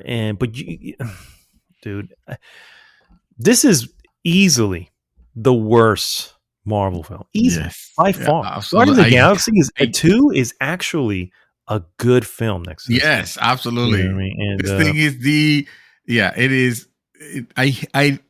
I physically hate this movie. The entire time. Not the entire time, because when I started watching it, it's like, okay, well, there's some cast over here. And what I noticed is that there's a lot of cast over here, but no substance at all. No whatsoever. And like mid through it to later on, I was either stopping it or just like saying like, oh, fuck you. Like, come on. Oh, fuck you. Like, there's a lot of moments where that was my reaction. Fuck you. It's so stupid. And then when you're trying to do the things that you should be commending, like the stuff with the diversity and stuff like that, it's wasted. You were doing it in the most glaring, like, look at me type, that it doesn't feel genuine. It just feels that part I probably don't 100% agree, because of the first with the folks behind the casting and folks behind whatever. It's like it didn't feel, the only one glaring moment would be the one I just mentioned with the Bollywood thing, but it also had an interesting way of explaining itself, which I won't spoil any of that, but not that it matters, because you fucking guys shouldn't watch this movie. But the point is, it had an explanation behind it, and that part actually, okay, that makes sense, right? If you're gonna be part of the world, then you fit yourself somewhere that makes sense. So I'm like, I get stuff like that, but still, like I said, the scene itself wasn't done well. This film didn't do them any justice. I feel like it needed something else to almost set these things up. One of the characters, you suddenly, now you're supposed to be either upset or who knows what, that I guess this person decided to go a different way, but I didn't like the person to begin with. So it No. never, you know what I mean? It just never even got to that point. It's like, I don't feel any. And then, of course, with the repercussions in the end, it's just like, none of it mattered. None of this fucking even matters. You know what I mean? And I feel like this is going to be one of those just get swept away into, although there's some sort of contracts out there. So I have no idea if we'll see in the Eternals too. I mean, that's what they're trying to set up. That, amongst other things, they're trying to set up a character that I guarantee no one knows. No one knows that character, and yet we're gonna set. I feel like Marvel has gotten to the bottom of the barrel, right? Yes. All the big players have played. Now we're just pulling out, your generic man here and there. Just all right. We're gonna use this dude. Like whoever we have left that we can throw at, because all the big names we have already used. But these movies, the well must continue. You know what? I wouldn't be surprised if, I bet new comics and new heroes happen every day, right? There's just always, but I wouldn't be surprised if they suddenly like get some more properties or get some new talent just to get, new comic books made, characters that you have never heard of, that they're just too new, they're brand new for this year, and suddenly they have a movie because they're just like trying to grab anything at this point. I mean, as I'm saying, at this point, with that character, I had to look that character up for the record. Whoever this person's supposed to end up being, I had to look them up. And when I looked them up, I was like, who? I was like the meme that I posted. Who? Yes. Yeah. Like, who is this? No one knows this person, and what the hell, I don't even know who you are. Exactly. For me, that was a Tuesday. But anyway, it is. I didn't like this film, and it's a shame because it has good actors in it, and that's really and a really good director as well. I don't know what happened. I don't know what happened. I had a feeling it wasn't going to be, just by people's reaction to it. I had a feeling it was going to be very good, but I did, and with that went in with low expectations, and still, it didn't even get to good. They were snuffed out basically out of you. Who's the bad guy? The deviants. Who cares about some freaking CG animals? Dude, the deviants, they make the dark elf look like individual animal lectors. Yeah, exactly. Like really fascinating villains, the dark elves. And the dark elves are about as one-dimensional as they come. Yes. These are, I don't even know, bro. But anyway, sir, so I wanted to just take a moment and really shit on this movie because it literally wasted 2.5 hours of my life. Elden Rings. Oh my God. If there's one thing that I appreciate most about movies, is movies that utilize the time they're given and just cut the fat. Yes. This movie is like all fat. This is like getting a steak, and the cut of the steak was cut completely poorly, and you have more fat than you have meat. Yeah. And yet still, because it's supposed to be a delicacy, it gets presented with all the fixings and all that, but no, you have nothing. You have to cut away the fat now and throw it out, unless you want a mouth of fat. It's like nobody wants that shit. I don't have anything else to say about this fucking movie, dude. The score. Oh, this is a 1. This is a 1. This is a 1. This is a 1. Yeah. This is a. I don't even know what 1 is, but whatever 1 is what this is. Atrocious. What is it? No, it's not atrocious. It's really awful.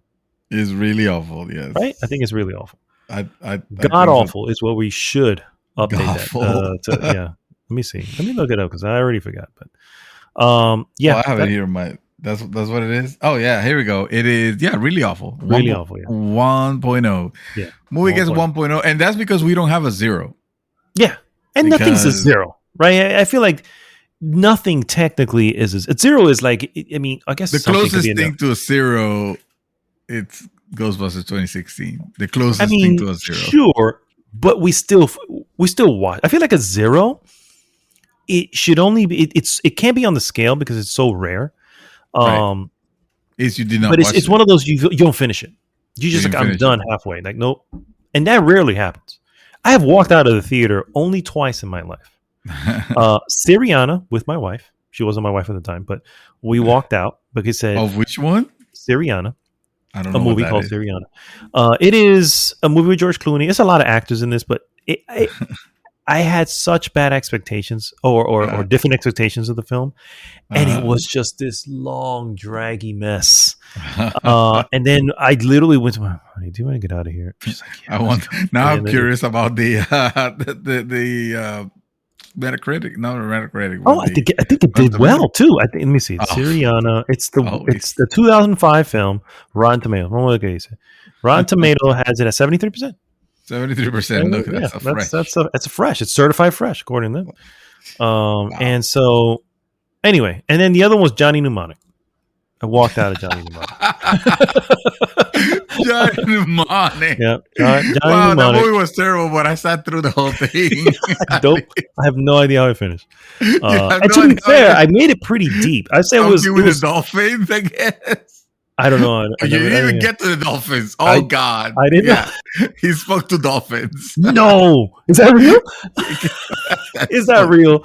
You're just making shit up now. No, that's what I think. I mean, it was not like walking sentient dolphin. It was a dolphin that was on a water tank. But, but he's talking to fucking... No, see? Exactly. No. I'm glad I missed that shit. I got as far as I know that he put a bunch of so much data into his brain, which by the way, our phones carry so much more data than that now. Yeah, it's like you're gonna have an entire gigabyte. It's like holy shit! That sounded like that's the world's information times 10. And now, oh my God, that's like a really shitty USB that they gave you for free. That you found in your drawer. Like, oh shit, I forgot I had this shit already. Yeah. And it's useless now. It's like I don't have anything that's a gig. No, it's like what the hell? Even an episode of The Expanse is 1.5 gigs. You know what I mean? Thanks to fucking 4K. Anyway. That, ladies and gentlemen, is all the fuck I've been doing. Don't watch the Eternals. Not watch it. No, don't watch it.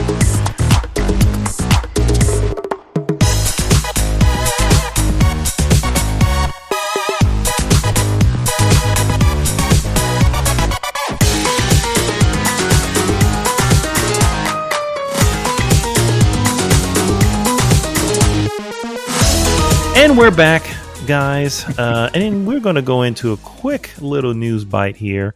First off, I didn't even realize the connection to PlayStation and WB on this. I didn't realize it was that big of a deal because it came out on a state of play. I thought this. So what we're discussing here is the most recent state of play of Hogwarts Legacy, and when I saw the reveal, I thought it was just a reveal. I didn't realize this is a state of. I was like, why is Sony attached to this? This is not exclusive that I know of anyway. And so I watched it, and I gotta say, kind of interested, kind of like in the sense of I'm like. First off, it looks really, really good, and obviously your fancy. Yeah, and I'm good with I liked Harry Potter. I watched the films. This first off, it's important to know. I think you guys already know how I feel about it. If you leave it in, you guys will know how I feel about it. In case I do cut it, a certain gentleman by the name of Dream Twister is not a fan of Harry Potter and anything that Harry Potter stands for. Good thing in the slightest. Good thing for him. Harry Potter is not in this film, or rather in this game. This actually takes place. This is just. It takes place within Hogwarts, but I believe it is in the past, not the future. It's in the past. So this dude's not even born. It's in the 1800s or some weird shit. So it takes place within the world of Hogwarts, and you are a student at Hogwarts, and you create your own characters. An open world Harry Potter game within the wonderful realm, and honestly, with the more recent open worlds, I'm like, man, I wonder how well this can be realized and stuff like that. And it looks interesting. I hear you talking about with the most recent open world. I'm like, you motherfucker! You never play GTA, the de facto standard of open world. Don't even dare talk to me about. I have played GTA. No, 5. You didn't play. Okay. You didn't play. No, you did. No, you did not. You did not. We're not having this conversation. To prove it. As a matter of fact, we are not having this conversation. You gave it 2 hours and you called that a trial and you went like, nope. I was not engaged. I was not engaged. How do you feel now? That? And yes, I hijacked your. No, that's fine. We're talking about. We can quickly handle your issue and yeah. How do you feel about this? Is actually not looking bad. How do you actually feel about? It has good graphics. It has amazing graphics. My only concern is how do you feel about the remake of GTA, including well, not that this is a huge thing, but this is actually an interesting thing because we all love the DualSense integration of when video games when it's well done and yada yada whatever. But in general, if it's a free upgrade, because you own this game, it's my understanding, and you didn't rent it or anything. No, I bought it. $25. Bought it. That's right. How do you feel of giving it a fair shake this time? I will. So what is a fair shake? I mean, you know what I'm saying? What is a fair shake? Is there a specific mission I need to get to? This is one of those situations where, the first 10 hours, or whatever. But once you get to the 11 hour mark, it's like, it's not like that.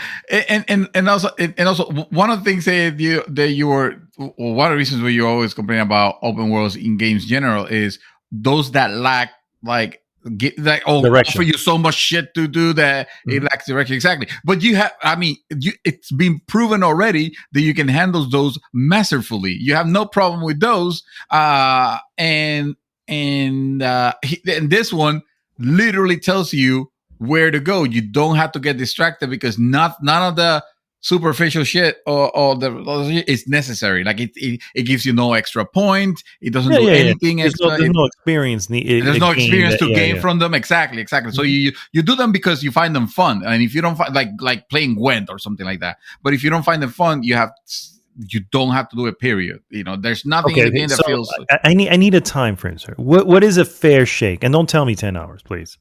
What is a fair? No, shake? I mean, I honestly just give it another go. Whatever you feel is, just give it another go. Whatever a fair shake. I feel like that's fine. I can definitely. I just know that the controls for driving were driving me mad. They improved that. They improved that a little bit.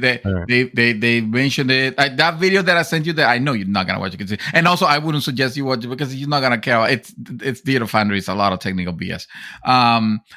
But it actually gave some pointers of the things that they have done. They haven't drastically changed it. It's just, hey, now playing it at a proper frame rate set, at a proper resolution and the controller with the DualSense and all that. It's a little bit better. It's not gonna be drastically better. It's not like they change the driving. Okay, like I said, I'll give it a fair shake. And when it's for me personally, I figured for me the 2 hours was like. At first, I don't remember if it was 2 hours. I know it was there for a little bit, but it wasn't like long. But I do feel like big games need more time. You can't just give it a half an hour, Right. You got to give it some time in order to whatever. Yeah, because at that point you're just setting shit up. Exactly. So it just wasn't grabbing me. And the mission that I had to redo several times was a fucking driving mission. I was just like, motherfucker, if the shit would move correctly or aim correctly or any of the above, you know what I mean? Anyway, I'll give it a fair shake. But back to the point. back to yes. I'm so Hogwarts sorry. Legacy. No, you're fine. Hogwarts Legacy. To be fair, it has given me more chance to watch it, and the more I'm watching, the more I'm actually like impressed. Like, oh shit, this it looks ridiculous, right? It almost looks too good. It almost looks like. It definitely has great graphics. It looks amazing. It looks amazing, and yeah. I can see. I just don't know if it might be one of those things where it's the subject matter, like Red Dead Redemption is amazing, and Red Dead Redemption 2 is it's amazing. But because I'm not interested in the subject matter, I don't care to experience it. Like I don't. Yeah, you're not into Westerns. I'm not into exactly. So maybe it's one of those things where it's like, oh shit, this game looks like fucking ridiculous, but like I don't care about improving my wand. Well, yeah, in there lies some of the. So first off, I want to say that I checked out the whole thing, and it just looks dense. It looks like. Right, it looks dense. I mean, it just I have it playing in the background here as well, muted, and it's just like every little bit is like, okay, so you introduce these cards, you introduce these systems, you introduce, the dark arts room, and you can go in and purchase, in-game whatever, to create new potions that get you to the next thing. Now, how you are progressing within the story, I would assume is very similar to the films, which every film was a school year, essentially is how it was done. And so I'm interested. I'm not sure how big this is going to be, but it just looks really good, dude. I mean, I was the same way. I was like, well, I'm mildly interested to see what they do when I first heard about it. And then, of course, the delays, which, hey, I get it. Shit happens. And then here we are. They finally have what I would say the gameplay rollout, and I'm just like, holy shit, this is really I mean, it just looks really good. I mean, I cannot stop saying how amazing it looks. And it is an open world, so I'm not even sure what that means. What does that mean? You know what I mean? I know that Hogwarts and stuff exists in a certain area, but how big is that map? And, what can you do? Where can you go? Does it include, a lot of nooks and crannies to get lost in, like I like to think, especially now after Elden Ring. But it just looks really good. And I'm shocked. The reason I bring it up because I'm like ridiculously shocked of how good it looks, how more interested I am in it. And then on top of that, it is WB. And as you start watching certain things, you don't see it here because obviously they're going to show it off. They're never going to show it off in the early trailer, but you can almost see like, that would be an interesting place to throw in a microtransaction just for that particular. Or where the game's going to be so broken that it's going to either need patches or they're going to be like, or that. We're just, yeah. Yeah. I mean, it's being done. It's WB is publishing it, so I guess it's important to know. Avalanche Software is the one that's actually developing it. So I don't know about. Let me look up Avalanche. Avalanche Software. Yeah, aren't they the ones that did the Mad Max game? That's. Oh, check for me, please. Yeah, I'm gonna look it up right now. I was gonna say the part where he lost me was the moment that he just. It's down to fly on that broom because nothing looks more ridiculous than a guy sitting down on a broom and flying like a fucking witch. It's like, nope, you lost me now. That looks stupid. Give me powers to fly on my own. I don't need a broom. If I have magic power, I should be able to fly without one. But what do I know? I'm not a Harry Potter light. I'm not a Potter fan.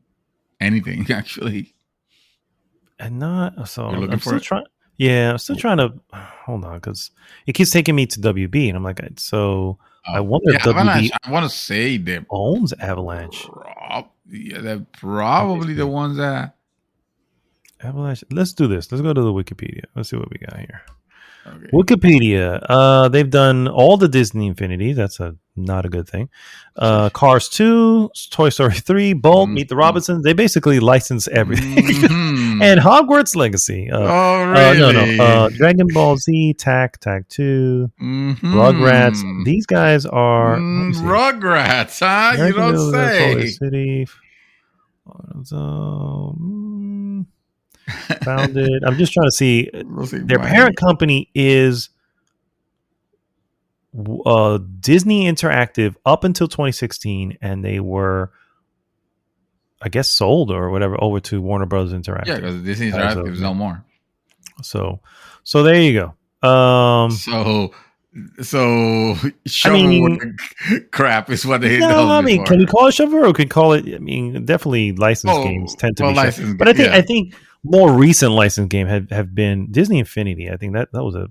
I don't know about that, but anyway, yeah, I'm losing confidence real quick. That doesn't spell good things. And it also, nice. They like that, right? And it also, again, going back to the WB and going back to just, if you just see certain parts of the game as they're doing, you're going, this could be little parts that they throw in, and you have to buy with real word money. You want that special dark arts potion, right? And, it's going to make the game even easier or whatever, That's my only concern, or my two concerns, right? Avalanche, and then the fact that it is WB, and I can see where the microtransactions can be placed. Are they going to be placed?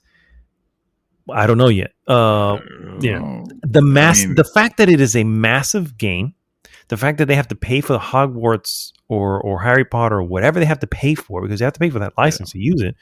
That's a hefty price tag.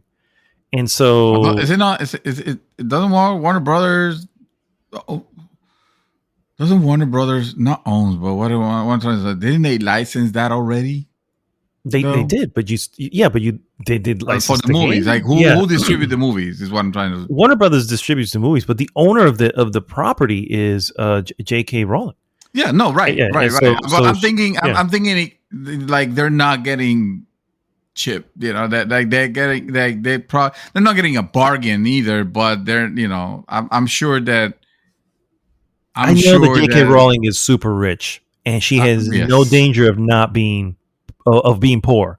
So I'm just saying, I hear you. I know what you're saying. It's like, well, they're all kind of connected. Like, yeah, J.K. Rowling has no part in WB. And all of that is hers. You know what I mean? That's like Lucas back in the day. You know what I mean? It's like all of Star Wars was his and his alone. You know what I mean? And so you saw what he sold it for. And so anyway, I don't know. I just know that there's a hefty price tag behind it. Development time of this game was announced quite a while back. This game was and here we are. The game's still not out, so you have years of development time, whatever the license costs behind it. So that's why I smell a lot of transactions. Yeah, I can definitely see that.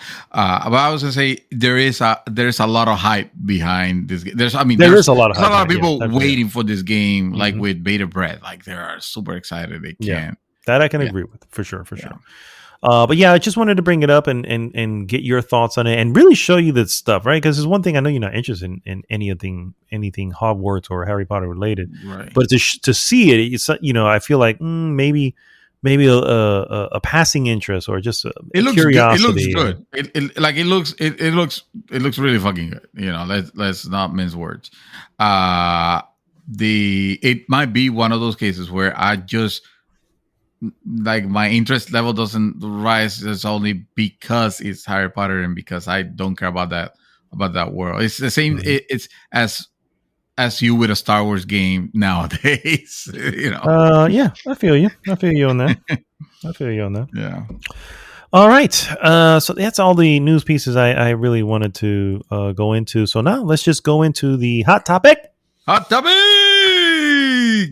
again, guys, is what the hell is up with Platinum Games? My God. That should be called, what the fuck, Platinum? That's just that. That should be the WTF Platinum. WTF Platinum. Oh my God. So I need a list. Excuse me. Holy shit. I need a list of Platinum titles. Yeah. So shit. I can send it to you. Oh, there you go. They know me because, like, I was just thinking, like I was before doing the podcast. What's that Nintendo game that came? Oh, no, I forgot the name. But there's a Nintendo Switch title that I was very excited to try. And then I started playing, and I was like, "Yeah, no, this is." Like, I realized this game. I know what you're talking about. Astral Chain.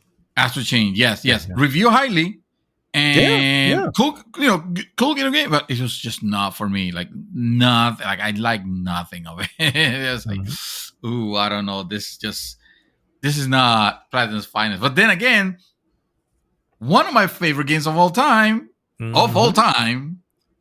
Bayonetta. I feel like that character action game, like, they can do that shit, but then they cannot. Is all the case is. So it's like, what the fuck, Platinum? Yeah, that's what we're gonna talk about here. That is what we're talking about. I wanted to start with that, sir. I wanted to, and I'm glad you. And I'll let you continue if you have anything else to add. But I wanted to start with your history with Platinum. What is some of your highlights? I need that listener. So, give me send it to you. Oh shit! Hold on. Yeah. Send me this because I don't want to miss anything. But no, like, to me, Platinum games. Every time I saw that fucking P at the beginning of each game, I was excited for what was about to come because I thought there is something stylish behind this. There is something like cool, something different. I'm a big fan of character action games, of hack and what do you call those? Would you call them hack and slash? Hack and slash, yeah, you are. That's a genre. Yeah, like your Devil May Cries, your Bayonettas. Those are all hack and slash. Yeah. Or you could call them, fast-paced action game, or a 3D action game. Yeah. I'm a big fan of those type of games because those are type of games where you're constantly engaged. I feel like, and not to bring it again, but I feel like Dark Souls is the perfect opposite of that. And I mean perfect in the sense of, oh yeah, this is still really good. This is still the feeling that I enjoy of those character action games, but slow pace. And on a game like Dark Souls and stuff like that, it's slow. On a character action methodical. Game. It's slow and methodical. Yeah. Slow and methodical because you can't just you can't commit to a wrong move or you get fucked. You got to be careful what you're doing.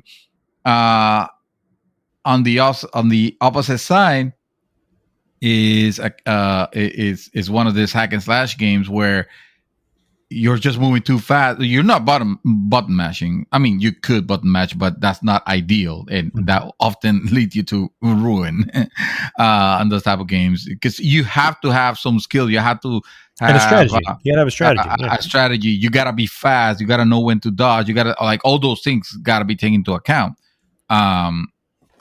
But the game allows you to enjoy those things at a much faster pace. So I don't remember what was my first Platinum game that I played, but certainly one of the most memorable ones was Bayonetta, which is probably one of their first. Yeah, I was going to say it had to probably be the first one you play because that. So they were founded in 2007 and they released their first games in 2009, and Bayonetta is in 2009. And I don't think you played Mad World, although I owned Mad World, believe it or not. I remember and I never Mad played. World. I've never even heard of Infinite Space. So no, that was a DS title, I think it was. Okay. But actually, I think it was not bad, but I never played it. But yes, playing Bayonetta was it was an amazing experience, mainly because it was the epitome of stylishness. It was just go nuts. The idea, it doesn't matter if the idea sounds dumb, and how much dumber can you get than a scantily clad lady fighting scantily when she really just got hair on, but yeah. Oh, that's right. She's very well because her outfit is made of her own hair, off of which she also uses to turn into demons to attack.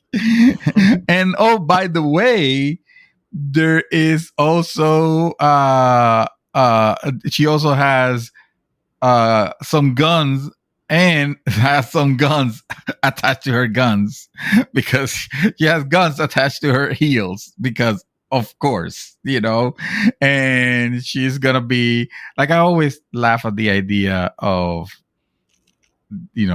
people calling it like, oh, this is the Bayonetta character is woman empowerment. And it's like, yes, for guys, through the visions of a guy, it is empowerment. But well, anyway, that's not here nor there. The experience itself was something that, and then right after that, Vanquish was coming the next year, and I already knew about it because I was already eyeing, okay, like what else could these people do? And yeah, I played that game that I didn't care about the story made no sense, but I didn't care that it made no sense because everything else was freaking fantastic. I hadn't played anything similar to that. Or actually, I'll take it back. The closest thing that I played that was similar to that was Devil May Cry, and I fucking hated Devil May Cry. For different reasons, though. For different reasons. But yeah. Between this was like the perfect time where this and Vanquish kind of like solidify to me that, oh, these people are special. They make games that are very, very different than what you tend to see out of the norm, and I really enjoyed this. And I thought they were like just those two. I had already thought that, okay, they could do no wrong. And frankly, like I didn't know, like I honestly never heard of Anarchy Reigns, which came out in 2012. Mm-hmm. I didn't pay attention. I didn't even know that was another thing. So the next thing that they had was when they did Metal Gear Rising: Revengeance. Stupid title, mm-hmm. But what a crazy game that was! And again, it's just those you get those three, and now I'm thinking, these guys are untouchable. Mm-hmm. These guys are definitely, definitely untouchable. For me, I missed out on Bayonetta. I did play the demo on PlayStation 3, which we know, And then they fucked up the release of PlayStation 3, and I didn't call them out properly because I was happy with my version because I was like playing, yeah. But yeah, fuck you guys for messing up the PlayStation 3 version, big time. Yeah, I never got a chance to. It was a PlayStation 3, which was hard to develop. So yeah, the cell processor. So I never got that, but I did have Mad World, which is evidently, according to this list, their very first game came out on the Wii. And it was a extremely graphic and bloody game for the Wii. Yes, and that's not why I got it. I remember it got pretty decent reviews, and I was just like, oh, this is kind of, it was stylish, I mean, it was black and white, lots of blood. The blood was red, you know what I mean? So even though everything was black and white, it almost looked like a drawing type of thing. But anyway, so that was my first foray into them. I owned Vanquish. Again, another game that was very original, very extreme. Out there. Extremely. Very out there. And interesting that Nintendo was okay with it. At the time, I think Nintendo was very, family friendly. Not that they're not now, but they have some stuff now that they just kind of allow. But at the time, it was like this is one of those few titles. Like, whoa, wow, how could they not allow this? Yeah, it's like that's crazy. I had Vanquish, and I did get Vanquish, but I also remember not finishing it, trying it many times, and enjoying it. But for whatever reason, I just never finished it. I didn't get a chance to finish it literally until a few weeks ago. I just went back, a couple months ago. But anyway, and then from there, really hadn't touched anything for quite some time until Nier Automata. I played a little bit of Legend of Korra, which was at Chakrod's. Shout out to Chakrod's. Which one was that? Legend of Korra, which was not good. Legend of Korra was not good. That shit was not good at all. And it is what it is. I remember hearing the Transformers Devastation was good, but I didn't like anything I saw of it. I want to say we also played it at Jack Rod's house or somewhere. We did. Yeah. And I was just like, yeah, I don't like this. And I'm glad everybody else does, but I don't like this. It was weird. It was weird because it was so first of all, obviously it's Transformers. Yeah, Transformers Devastation, yeah. The way, and you expect the Transformers to feel like they have some weight on their moves because I mean they're fucking Transformers. But the way they move was like exorbitantly light and jumpy, and it was like there was like you didn't feel like you were controlling what should have been a mecha. Not that I would have wanted to be slow like a mecha, but even in the cartoons, I feel like Transformers tend to portray a sense of weight and girth that the game, as good as it was, because it was decent. I didn't hate it, but I didn't love it enough to finish it. I own this game, believe it or not. Do you? Transformers? Oh shit! Yes, I own Transformers Devastation. I did not finish it because it didn't feel right. But that one I even blamed. Like I put the blame on me. I was like, well, it's just one of my quirks. I just don't like the way it feels, maybe, but it's not like the game itself is not bad, and it came out from fucking Platinum, who, I mean, they gave me Metal Gear Rising. You're basically making excuses for it, is what I'm hearing. Yes, exactly. Another game that I never finished because obviously also trying to be so original. First of all, the experience was extremely different from any Metal Gear game that you can imagine. So it was it was odd for that game to carry the Metal Gear name, but at the same time, it fit because of the way it treated like everything else. But it had a mechanic where you're supposed to. Well, actually, now that I think about it, you're supposed to parry things. That's what it was. Yeah, I was going to say, I knew there was a parry element, and I know you don't like the parry. That I never got a hold of properly, and it just lost me. Holy shit! Well, we haven't talked about the worst thing that they ended up releasing later on around that time frame. We'll get to that.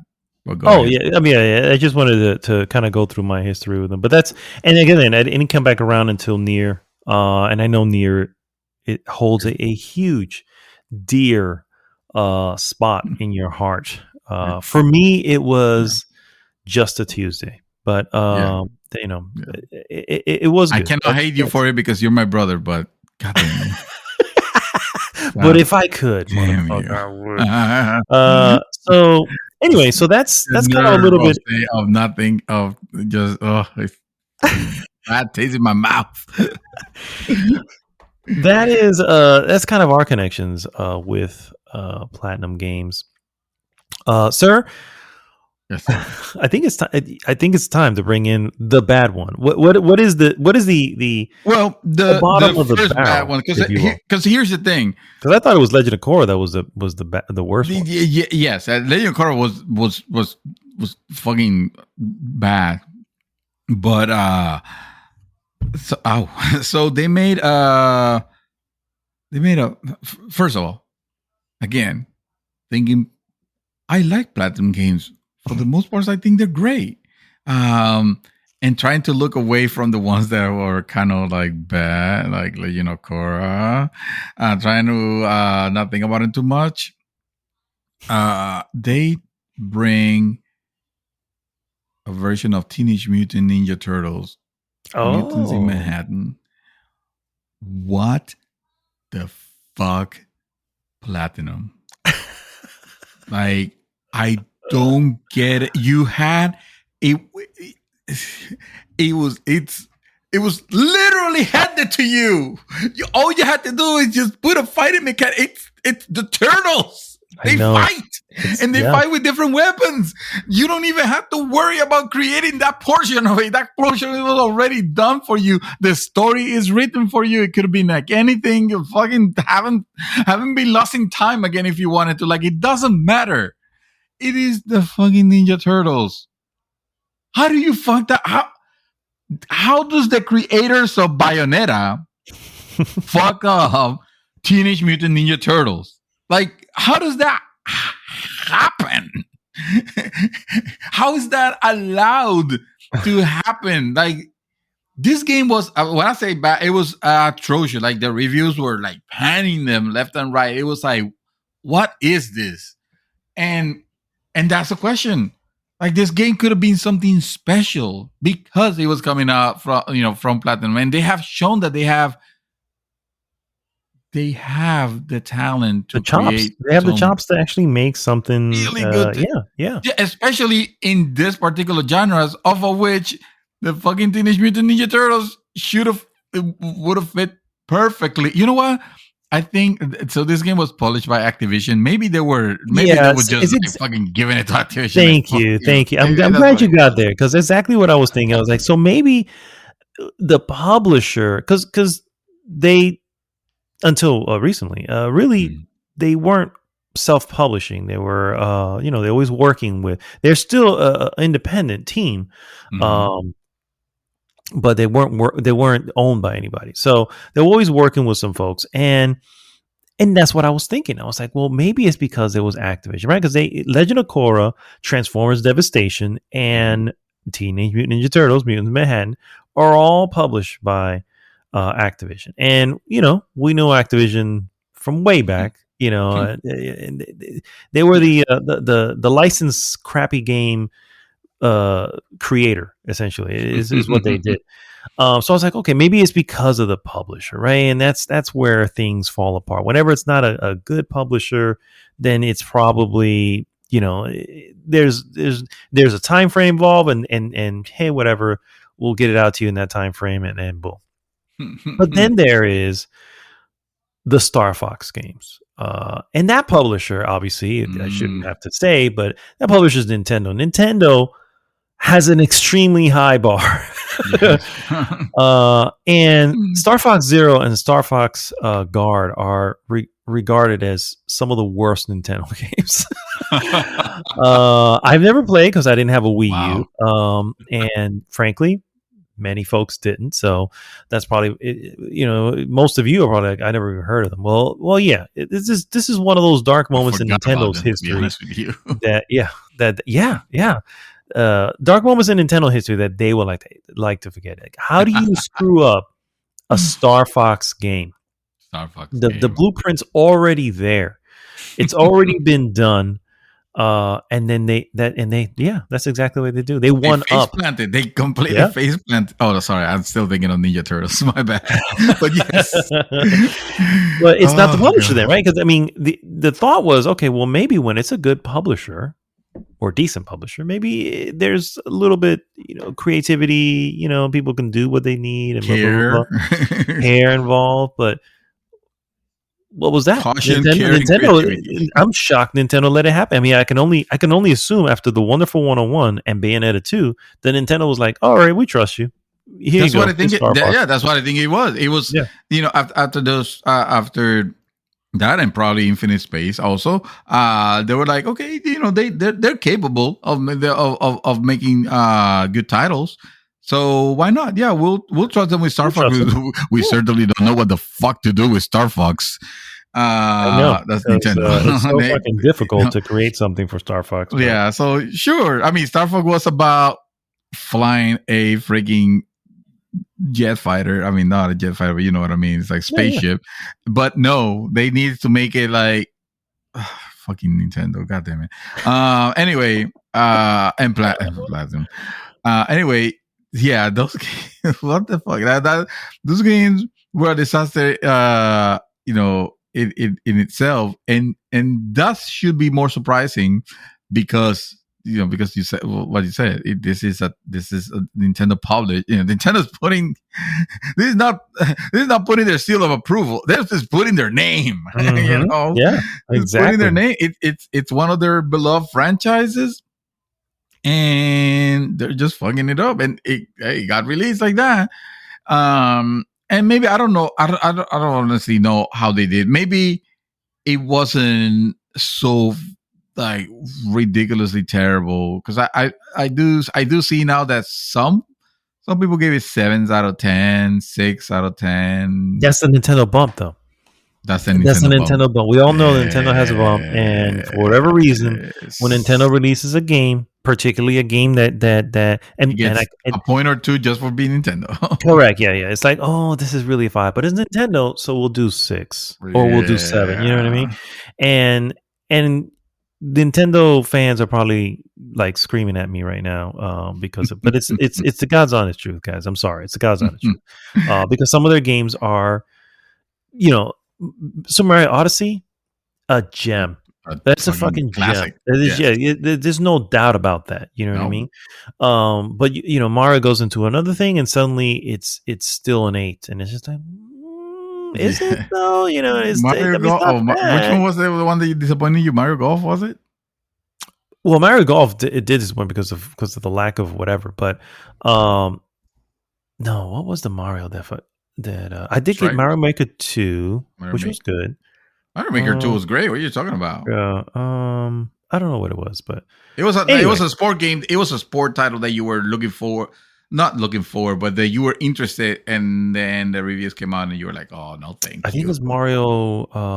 It is Mario Golf. Yeah, it is Mario Golf, because I wanted the Mario Golf games, and we've seen it, and the reality there is just the game they made is still a superior game as far as graphics and everything. They just know what to bring to it, but it was lacking in anything else. Like, I had a golf game. I had everybody golf, a Sony game, and that shit is amazing. It has options upon options. You can go into a bunch of different circuits.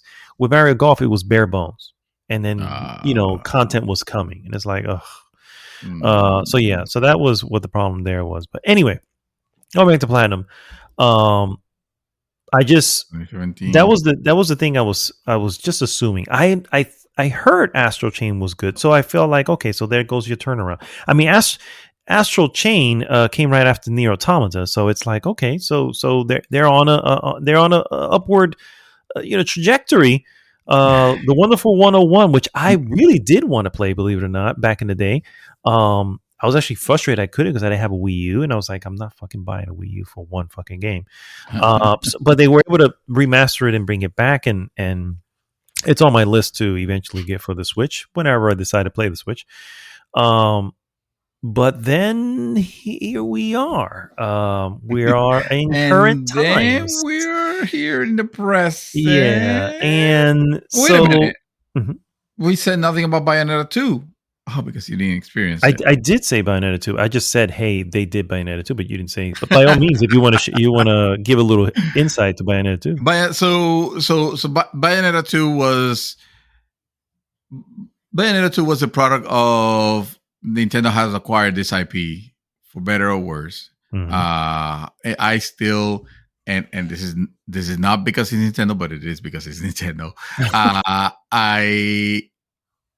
I thought it was for the worst, because the thing with Bayonetta was that the game was already very edgy, very sexualized, very mature, and very careless with a lot of its subject matters and things, and it was great. Nintendo, like, they knew they had to allow for it to continue being a Bayonetta game, a Bayonetta franchise. They knew they still had to allow certain things, but it can be too overboard. It can be too crazy. It can get too sexualized. And before somebody accused me of being a fucking troglodyte, what do you call it? whatever. I don't remember the word, but anyway, no, I don't think that all games should be a fucking sex rom or sexualized I got or you. anything like that. Mm-hmm. Misogynist is the word that I was looking for. Thank you. No, I don't think that is the case. Bayonetta was a game that was created like that, and as a creative vision was that, and was a game that it was intended for fucking adults.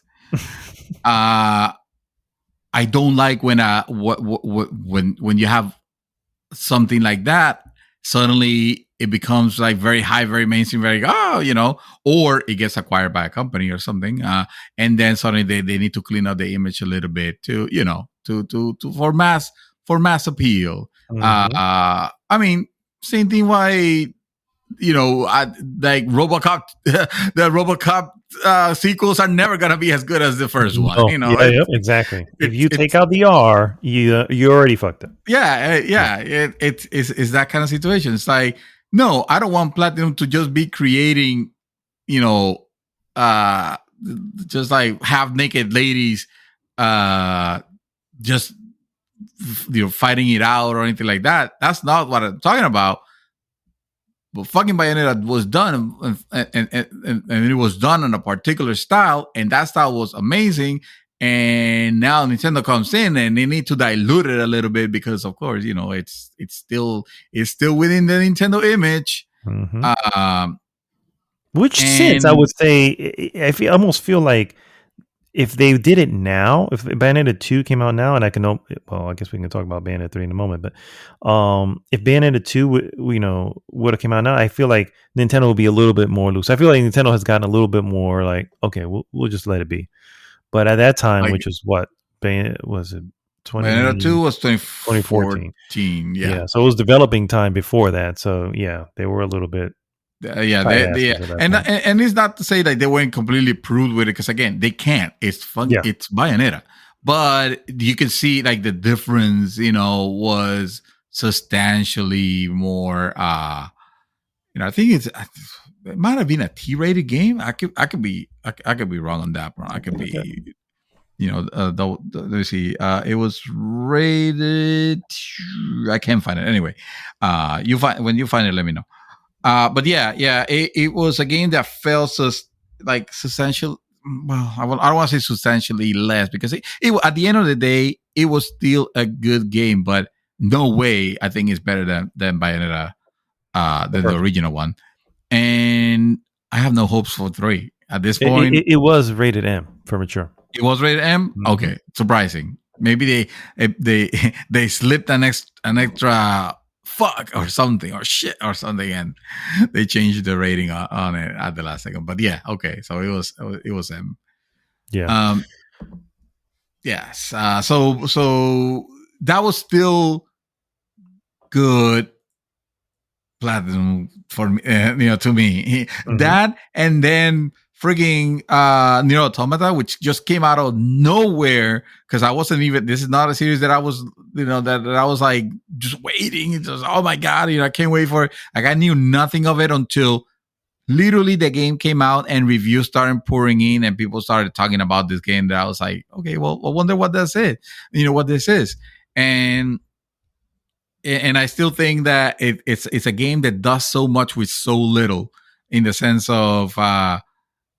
You don't see like a high level budget or like incredible graphics or anything like that on it.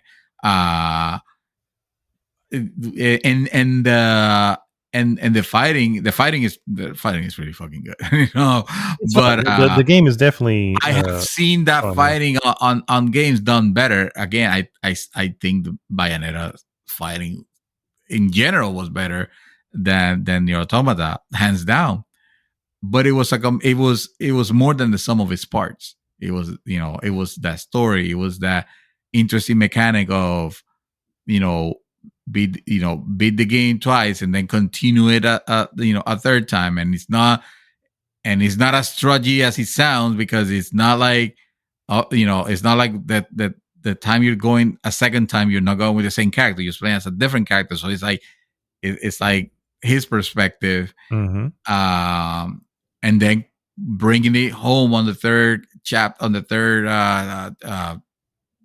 playthrough or chapter or whatever, which is amazing to me. And that fucking ending with the entire explanation and everything and credits and everything. Nailed it. This was again me putting like platinum, like, yes, you guys who created, who made the fucking Ninja Turtles games and Korra, you guys still and Transformers. I'm sorry, still gonna throw that out there. Yeah. You got. I wasn't thinking of Transformers. And Star Fox Zero. Yeah. And yes, Star Fox Zero. You still have an A team somewhere there. That's the thing.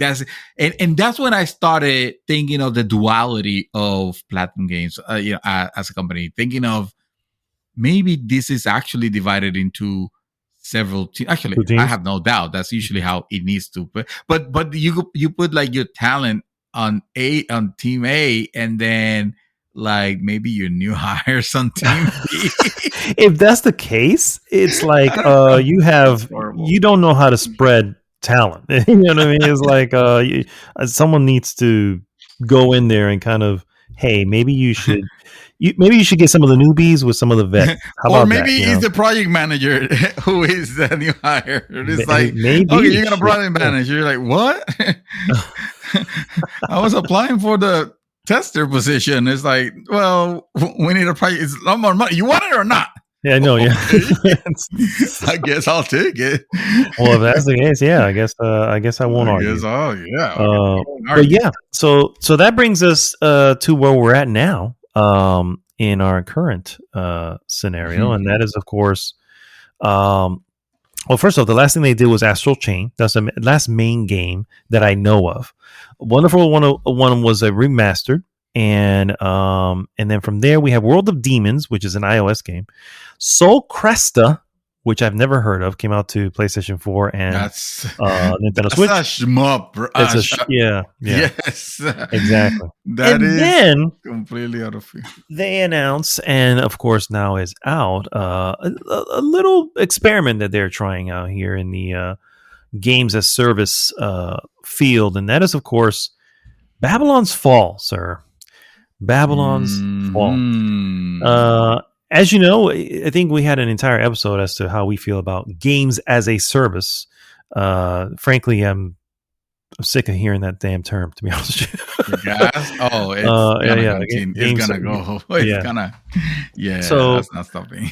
Yeah. So that's the game that they're doing. This, of course, is being published by Square Enix, available PlayStation 4, PlayStation 5, and it is, of course, Nier Automata was. Oh my god, this should have been perfect. You would assume. I mean, everybody just assumed like this has to be something special, right? No, sir. Let me see if I can count. It's on PC, so let me see if I can take a look to see what the current player count is on Steam, because I'm just curious. I know the opening week only got to about 600 total players. 600 active players. 600. And on Steam, there were 600 people were playing on opening time. This game is mega dead, man. This is worse than the game from fucking the game that wanted to compete against Overwatch from Gearbox Entertainment. What the hell was that? Yeah. Fuck, I need to talk about when Gearbox. Holy shit! So and of course, I will assume a lot of it has to do with the fact that Battleborn, yes, this is worse than Battleborn. Oh, this is bad. This is really bad. And here's my concern, right? Part of me is like, I was gonna say Battleborn's Fall. Platinum, you did this to yourself. You know, you're entering a market, a market that you've never been in, right? You look at all the other games. None of these games, there's no path that leads to an open game as a service type of game, and yet here you are entering this already crowded market, a very lucrative if you can be successful, but the ones that are a fraction of the ones that try. You know what I mean? So, and then what you bring is shit. I mean, just have you seen it? By the way, I am looking at. Oh, you're looking. I'm looking at a trailer right now, and I mean, I've seen this before. Look at gameplay. No, I think gameplay. I just happened to put it there because that was the first thing that came out on YouTube. Okay. But yeah, because I wanted to have it fresh in my memory. But yeah, I've seen gameplay of this, and to say that it looks like a game from a couple of generations ago. Oh, this is PlayStation 3, Xbox 360. This looks bad is an understatement. These textures are fucking hideous, bro. Are they? That's what I'm saying. It's just disgusting. It's just disgusting. Oh, this is Teenage Mutant Ninja Turtles again. Yeah, this is but on a gas game. But I was gonna say, and in there lies the problem. God knows how much money has already been put into this. There's no way they're making that back. No, there's no way they're making it back. Square, I mean, this could, which is not gonna, but this could sell 6 million copies, and Square is gonna be like, oh, it underperformed. It only sold 12 million copies, of a brand new IP, and it underperformed. Imagine when they hear, oh, this game sold less than 1,000 copies on Steam.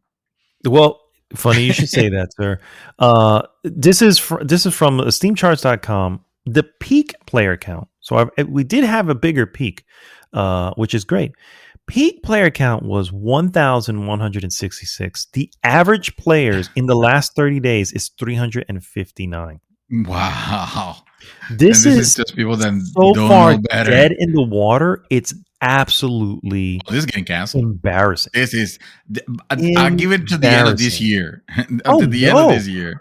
I mean, they have to do something. Here's the deal. This is why I feel like Platinum is on the verge of really having problems to the point where they may have to reduce their force. And who knows? This is why they can recently be themselves to be acquired. I was just going to say, this is why recently they were like, "Hey, we're open to be acquired." That's because that's right. They did say that. Yes, that's because they knew. The writing's on the wall. Then they were like, "We know that this game is not going to do anything." All right, and they're like, "Yeah, we'll." They even said, "Remember, they even said, oh no, we're open to bringing back Scalebound if Microsoft is interested." Yeah, they're welcome. The crazy shit they were talking is like, wait, what the fuck? Where's this coming from? I feel like in future news, we want to welcome Platinum Games to the Xbox stable of I would laugh hysterically and be like, "You guys obviously don't know how to acquire talent, because you're right now. You're not picking up talent. You're picking up. Who knows what you're picking up? But that's a problem. You don't even know what you're getting." Here's the thing. They have the talent. They have delivered. They have brought us some of the most amazing gaming, experiences. But it's never in the middle. It's either if it's a Platinum game, it's either very good or very shit. Yeah, there's nothing in the middle, and that's what's confusing, because then you don't know what you're gonna get. I mean, I guess if you watch trailers of this, like, you can already tell, like, oh, okay, this is looking like the bad Platinum, like the negative Platinum. But I mean, shit. We still have a lot of money that they invested in this. Remember, you have to have servers. You got to get ready for all that stuff. That's way more money you normally have to do with just a regular single player game, and this can break them. Which is why it only points to the fact that this is why they were trying to get acquired, or throwing it out there that they were even interested in getting acquired. And I don't know, man. I don't know what to expect from anything in the future. I got a feeling that this is what Microsoft saw how Scalebound was coming about. Yes. And they were like, "Oh no, this is the bad platinum. This is the bad platinum." Yep. So, it's exactly what it was. Like, it's getting canceled, and we all saw that game, and frankly, a lot of people. I mean, I was looking forward for that game but one thing is to show the potential of a game, and the other thing is to actually have a game. And there has been countless times where a trailer makes a game look awesome, and then the game itself is like total garbage. Not. Yeah. So I think the writing was on the wall on that one. Microsoft probably made a good choice. We probably didn't want to have this, guys. Yeah. So I think they definitely made a good choice. I think they saw that this was going to be a Legend of Korra, not a Nier Automata, and then said, "Nope, exactly. We're pulling. Rather lose the money now." But Square Enix didn't, and they had to have seen this shit. Well, remember Square Enix. I mean, for all intents and purposes, Nier Automata put a franchise on a Square Enix. It didn't do the numbers that Square Enix always wishes it did, but it did well enough, and that game was acclaimed on reviews. So you were the only hater that existed. I wasn't a hater, God. No, I'm just fucking with you. But so they probably thought, hey, here's a let's give him a chance. Let's do something. We need some of that gas money. Let's partner and do something amazing. The problem is that none of this here looks like it was being worked on for this generation, and with I believe what you say, that this might be it for Platinum Games. I mean, they still have the contract of Bayonetta 3. Bayonetta 3 is still happening. I mean, let's hope. I hope. But I think it's too late for it too. That's 5 years. They have shown absolutely nothing. Yeah, it's been 5 years since they even talked about it, and I'm starting to wonder if this is Nintendo going, no.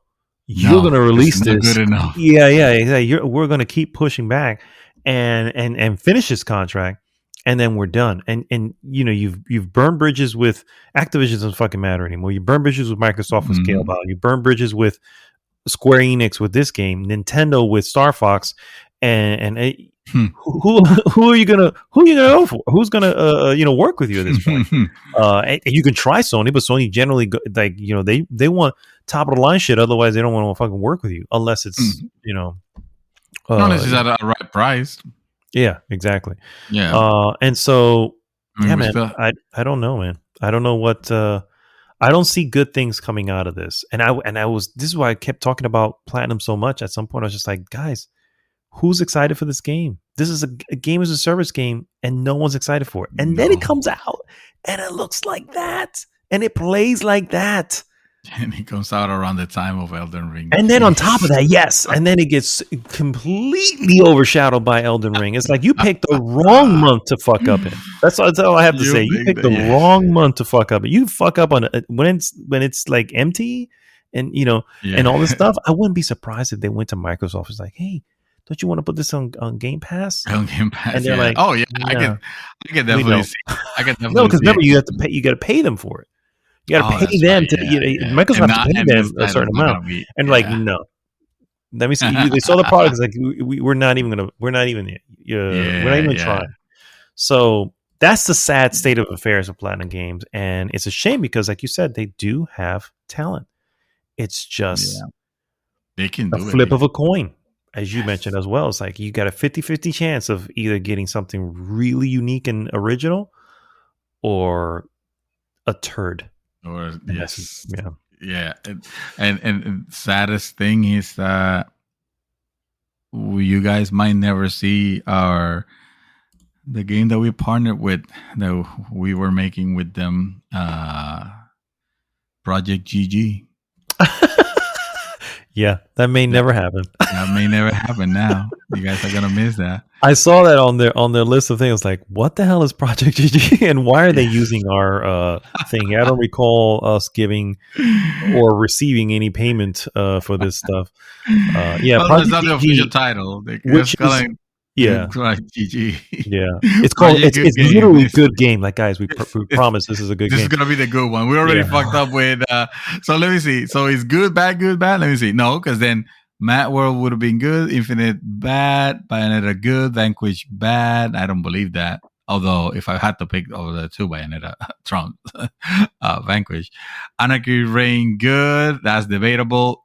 Metal Gear Rising bad. No, it doesn't work. It's not good, bad, good, bad. It's not good, bad. It's not good, but it is definitely good, half the good, time, bad, right? Bad. Good, bad, bad. Yeah, I'd say their first 4 were good, and Anarchy Reigns, I have no idea. Metal Gear Rising was mixed. That was great. No. It that was. Game was. I remember being mixed. No, where? No, this game. Maybe it was your own thing about the. Yeah. It was. If it was a. I mean, look at the scores. The lowest score was a 7.5 from CV. I mean, not the lowest score. The lowest scores that are shown on Wikipedia. I just pulled it up on Wikipedia. It's like Eurogamer 9, Mitsu 39 or 40, GameSpot 8.5. 9. It's 8s and 9s. So then, yeah, so they had actually a great start. If you really think, I don't know about anything about Anarchy Reign, so I can't speak highly or anything about let's look it up right now. Then Anarchy Reigns looks like this was a Miyazaki. Misaki. Spiritual successor to Mad World. Interesting. 8.5, 6 out of 10, 36 out of 40, 7.5. Okay, so it was a 7 game. It was 7.5 or something like 7. that. So they had a really good start. Mad World, Infinite Space, Bayonetta, Vanquish, Anarchy Reigns, Metal Gear. Honestly, it wasn't until Legend of Korra that it, and people Activision, thought, that's a one-off. That's probably because it's a licensed, it's a licensed title. But this is Platinum. Hence the reason why I kept saying, Platinum Games can do no wrong, because they had a pretty good lineup of good games. Not all of them were gonna be the 10s, but they were still considered good game. A 7 out of 10 can still be a good game. Yeah, I agree. And then Bayonetta 2, and then the Wonderful 101, and then even after Legend of Korra, they did Transformer Devastation, and that was kind of weird, but it was still good. I remember now. I own that game in PlayStation. That game was given to me by PlayStation Plus. No, you probably don't have it. Nope. They even gave me 8-bit Bayonetta, which I remember now. Actually, 8-bit rendition of Bayonetta. How cool is that? A free game for PC. You can play. It was a side scroll. It was very cute. Okay. And I don't know anything about the Star Foxes, because at that point I didn't own a Wii U, but I heard about Ninja Turtles because that came everywhere. Yeah, and holy shit, it was it received just crap, just like Battletoads Fall. So I have to say, this is the lowest point they've been since Ninja Turtles. And the sad part is, I know there was more. There's more money. This could be they could be literally their fault. They could be their Babylon's fault. Could be the nail. Yeah, could be the nail in the coffin for them. Unfortunately, yeah. No, never to see Project GG. Whatever that was. It was going to be amazing too.